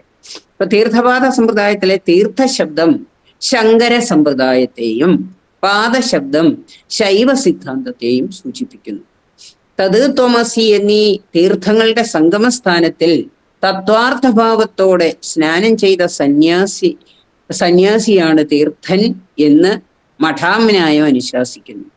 പാദം എന്നതിന് ചര്യ, ക്രിയ, യോഗം, ജ്ഞാനം എന്നിവയിലൂടെ പ്രാപിക്കപ്പെടുന്ന പരമമായ സ്ഥാനം എന്നർത്ഥം കൽപ്പിക്കാം. ഇപ്പൊ പദ്യത്തെ ഇതി പാദഃ എന്ന് മാണ്ഡൂക്യത്തിലും പറയുന്നുണ്ടല്ലോ. സ്വാമികളുടെ അദ്വൈത ചിന്താ പദ്ധതിയിൽ സ്വാമികൾ ഇങ്ങനെ പറഞ്ഞിരിക്കുന്നു: തത്വമസി മഹാവാക്യത്താൽ ലക്ഷീകരിക്കപ്പെട്ട അവാങ്മനസഗോചരവും അഖണ്ഡ പരിപൂർണ സത്താമാത്ര സ്വരൂപവുമായ ശുദ്ധ ശിവം തന്നെയാണ് നിന്റെ സ്വരൂപമെന്നറിഞ്ഞ് ഉണർന്ന് ജീവൻ മുക്തനായി പ്രശോഭിച്ചാലും. ഇതാണ് ജീവൻ മുക്തന്റെ പരമലക്ഷ്യം. ഈ തത്വത്തെ സാക്ഷാത്കരിക്കുമ്പോഴാണ് ഒരുവൻ യഥാർത്ഥ തീർത്ഥപാദനായി മാറുന്നത്. ഞാനിത് വായിച്ചു കേട്ടെങ്കിലും ഇതിനകത്തെ എനിക്കതിന്റെ കൂടുതൽ പറഞ്ഞു തരാനൊന്നും ഞാൻ ആളല്ല. ഞാൻ ഗ്രന്ഥത്തിൽ വായിച്ചത് എനിക്ക് മനസ്സിലായ തരത്തിലൊന്ന് പറഞ്ഞു എന്ന് മാത്രം. പിന്നെ ഇനി ഒരു സമയം എത്രയായോ? സമയം കഴിഞ്ഞോ?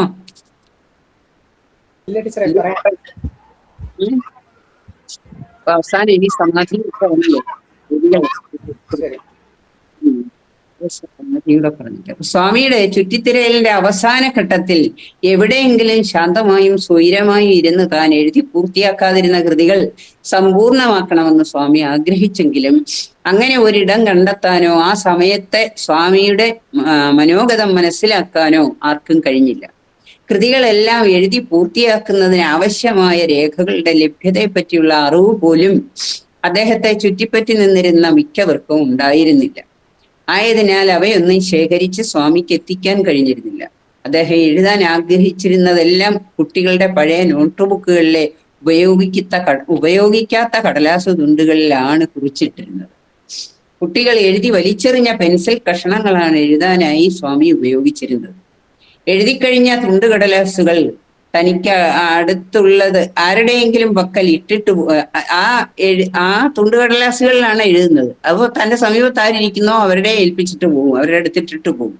എന്നാൽ അവയുടെ അവർക്കൊന്നും ഉള്ളടക്കത്തിന്റെ മൂല്യമോ വിഷയവിവരമോ പൂർണ്ണമായും മനസ്സിലാക്കാനായില്ല. എന്നാൽ സ്വാമികൾ കുത്തിക്കുറിച്ചവയാകയാൽ ആരാധനയോടെ വിശുദ്ധ വസ്തുക്കളെ പോലെ അവയെല്ലാം സൂക്ഷിച്ചു വെച്ചു. പൂജാമുറികളിൽ സൂക്ഷിച്ചിരുന്ന പല കടലാസു തുണ്ടുകളും കാലം കഴിഞ്ഞപ്പോൾ എണ്ണ വീണും തണുപ്പടിച്ചും നനഞ്ഞും ചിതലരിച്ചും എലികറണ്ടിയും നശിച്ചു പോകാനിടയായി.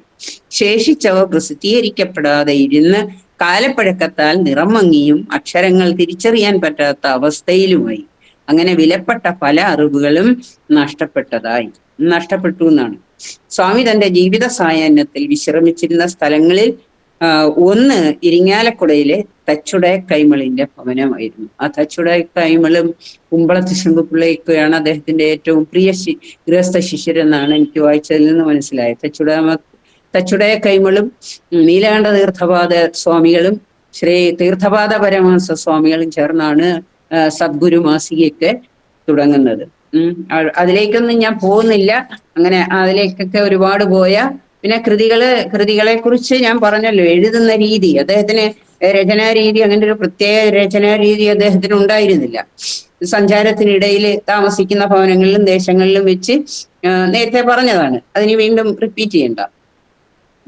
അങ്ങനെയായിരുന്നു അദ്ദേഹത്തിന്റെ കൃതികളുടെ അത് എന്തിനാണ് ഈ കൃതികളൊക്കെ രചിച്ചത്? അന്നത്തെ നീതികേടുകളെയൊക്കെ എതിർക്കുന്നതിന് വേണ്ടിയുള്ള ആശയപ്രചാരണ ഉപാധികളായിരുന്നു അദ്ദേഹത്തിന് ഗ്രന്ഥങ്ങൾ.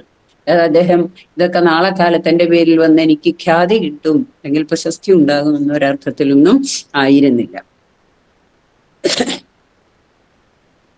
ഇനി സ്വാമിയുടെ ജീവിതത്തെയും ചിന്തകളെയും പറ്റി എഴുതിയ ആദ്യകാല രചയിതാക്കൾ അദ്ദേഹത്തിന്റെ കൃതികളായി രേഖപ്പെടുത്തി കാണുന്നത്, അതുകൂടി പറഞ്ഞ് സമാധിയും പറഞ്ഞ് നിർത്താം.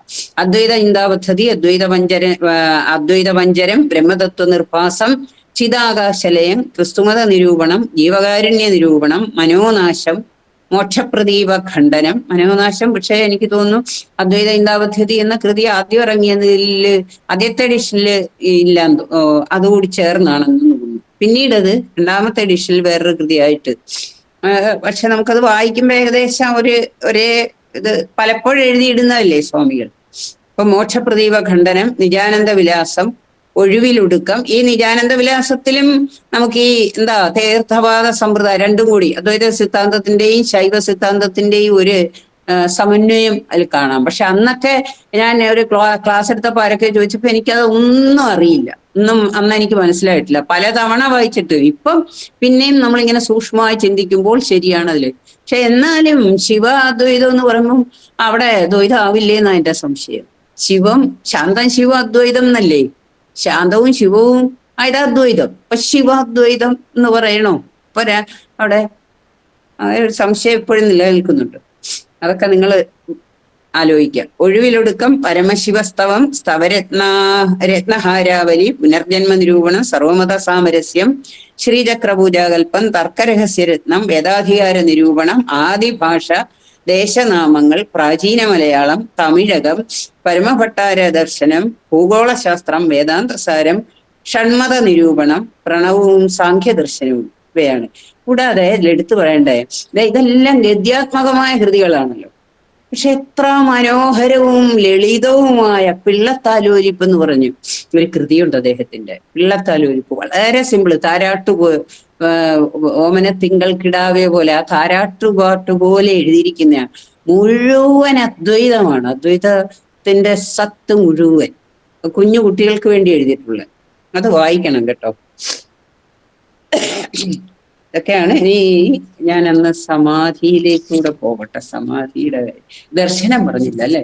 ദർശനം ദർശനം അദ്വൈതമാണ്. അദ്വൈതാവധതി എന്ന കൃതി, അല്ലെങ്കിൽ അതുപോലെ തന്നെ വേദാന്തസാരം തുടങ്ങിയ കൃതികളൊക്കെ എഴുതിയിരിക്കുന്നത് കൊണ്ട് തന്നെ അദ്ദേഹത്തിന്റെ ദർശന അദ്വൈതമാണെന്ന് മനസ്സിലാക്കാൻ പറ്റും.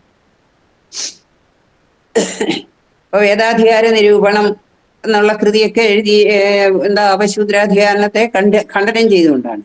ഇപ്പൊ വേദോപനിഷത്തുക്കളിലുള്ള സ്വാമികളുടെ അഗാധമായ ജ്ഞാനം, അവയുടെ സൂക്ഷ്മമായ വിശകലനത്തിലൂടെ അനുഭവിച്ചറിഞ്ഞ അദ്വൈത ജ്ഞാനമാണ് അദ്ദേഹം സമൂഹത്തിൽ നിലനിന്നിരുന്ന അനാചാരങ്ങളെയും ജ്ഞാനാധികാരമില്ലായ്മയെയും എതിർക്കാനും എല്ലാവർക്കും വിജ്ഞാനത്തിന് അധികാരമുണ്ടെന്ന സമത്വ ദർശനത്തെ നടപ്പാക്കാനും സാധ്യമായത്.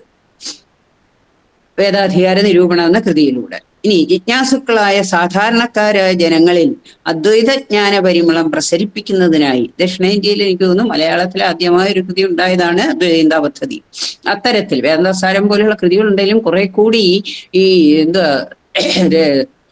ത്രിഗുണങ്ങളുടെയൊക്കെ നിരൂപണം വരുമ്പോൾ അത് കുറെ കൂടെ നമുക്ക്, അതുപോലെ മഹാവാക്യ നിരൂപണമൊക്കെ വായിക്കുമ്പോൾ നമുക്ക് കുറെ വേദാന്തസാരത്തെ അല്ലെങ്കിൽ പഞ്ചദശിയൊക്കെ വായിച്ച് ഉൾക്കൊള്ളുന്നതിനേക്കാൾ കുറെ കൂടെ നമുക്ക് വ്യക്തമാക്കി തരുന്ന ദൃഷ്ടാന്തങ്ങളൊക്കെ ഉപയോഗിച്ചിട്ടുണ്ട്.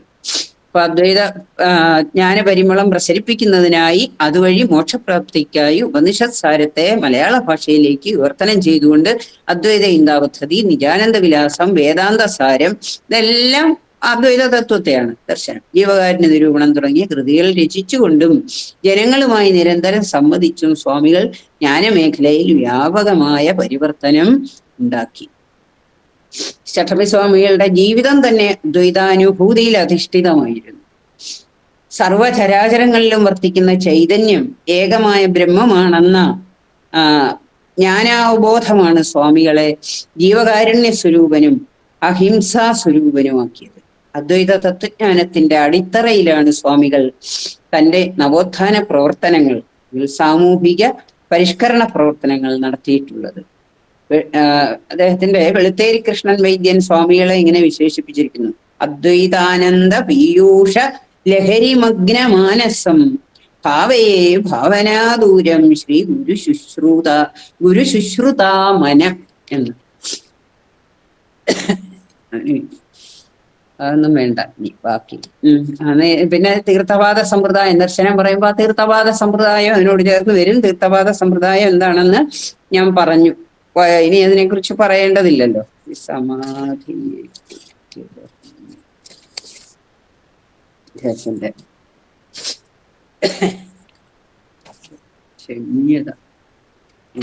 ക്ഷമിക്കണം കേട്ടോ, ഞാനിന്ന് ആകെ ഒരു കുമ്പളത്ത് ശങ്കുപിള്ള, അദ്ദേഹമായിരുന്നു ഗൃഹസ്ഥ ശിഷ്യരിലെ ഏറ്റവും പ്രിയപ്പെട്ട ശിഷ്യൻ അദ്ദേഹമായിരുന്നു. അപ്പൊ അദ്ദേഹത്തിന്റെ കൂടെയാണ് കൂടുതൽ. അദ്ദേഹം ഒരു ഈശ്വര തുല്യനായിട്ടാണ് ചട്ടമ്പിസ്വാമികളെ കണ്ടിരുന്നത്. ഈശ്വരനായി തന്നെ കരുതിയാണ് ആരാധിച്ചിരുന്നത്. അദ്ദേഹത്തിന്റെ ആവശ്യങ്ങളും ആഗ്രഹങ്ങളും എല്ലാം സാധിച്ചു കൊടുക്കുന്നതിനായി കുമ്പളം എല്ലായ്പ്പോഴും സ്വാമിയുടെ അടുത്ത് തന്നെ കഴിഞ്ഞുകൂടി. സ്വാമിക്കും ശിഷ്യനോട് അങ്ങനെ അളവറ്റ സ്നേഹമായിരുന്നു എന്നാണ്. അത് അല്ലാതെ അതിലേക്ക് അവരുടെ ശിഷ്യരുടെ കാര്യത്തിലേക്കൊന്നും പോകുന്നില്ല. അപ്പൊ അവസാന കാലഘട്ടമൊക്കെ ആയപ്പോഴത്തേക്കും 3 മാസത്തോളം സ്വാമി കുമ്പളത്തിന്റെ വീട്ടിൽ കഴിഞ്ഞു. തിരുവനന്തപുരത്തിന് മടങ്ങാൻ ഒരുങ്ങിയപ്പോൾ ഞാൻ എൻ്റെ സുഹൃത്തുക്കളെ എല്ലാം കണ്ട് മടങ്ങി വരാമെന്ന് അറിയിച്ചു. അപ്പൊ കുമ്പളം നിർബന്ധിച്ച് അല്പകാലം കൂടി ഇവിടെ തങ്ങണമെന്ന് നിർബന്ധിച്ചപ്പോൾ, എൻ്റെ പ്രിയപ്പെട്ട കാരണവരെ, ഈ കിഴവൻ ചാകാൻ നേരത്ത് ഇവിടെ എത്തുമല്ലോ എന്നാണ് സ്വാമി മറുപടി പറഞ്ഞത്. അതിനു മുമ്പ് ഞാൻ എല്ലാവരോടും യാത്ര പറയട്ടെ. എന്നിട്ട് സ്വാമി വഞ്ചിമാർഗം തിരിക്കുന്നതായിട്ട് യാത്രാമധ്യേ കൊല്ലത്തുള്ള തോട്ടുവയൽ ബംഗ്ലാവിൽ 3 ദിവസം താമസിച്ചു. എന്നുവെച്ചാൽ അദ്ദേഹത്തിന് കാണേണ്ടവരെയെല്ലാം. പിന്നെ ആ ബംഗ്ലാവിൽ വന്നിട്ടുള്ളവരെ പറഞ്ഞ് ശ്രീനാരായണ ഗുരുവും അനുചരന്മാരും രോഗബാധിതനും ക്ഷീണിതനുമായ സ്വാമിയെ കാണാൻ എത്തിച്ചേർന്നു.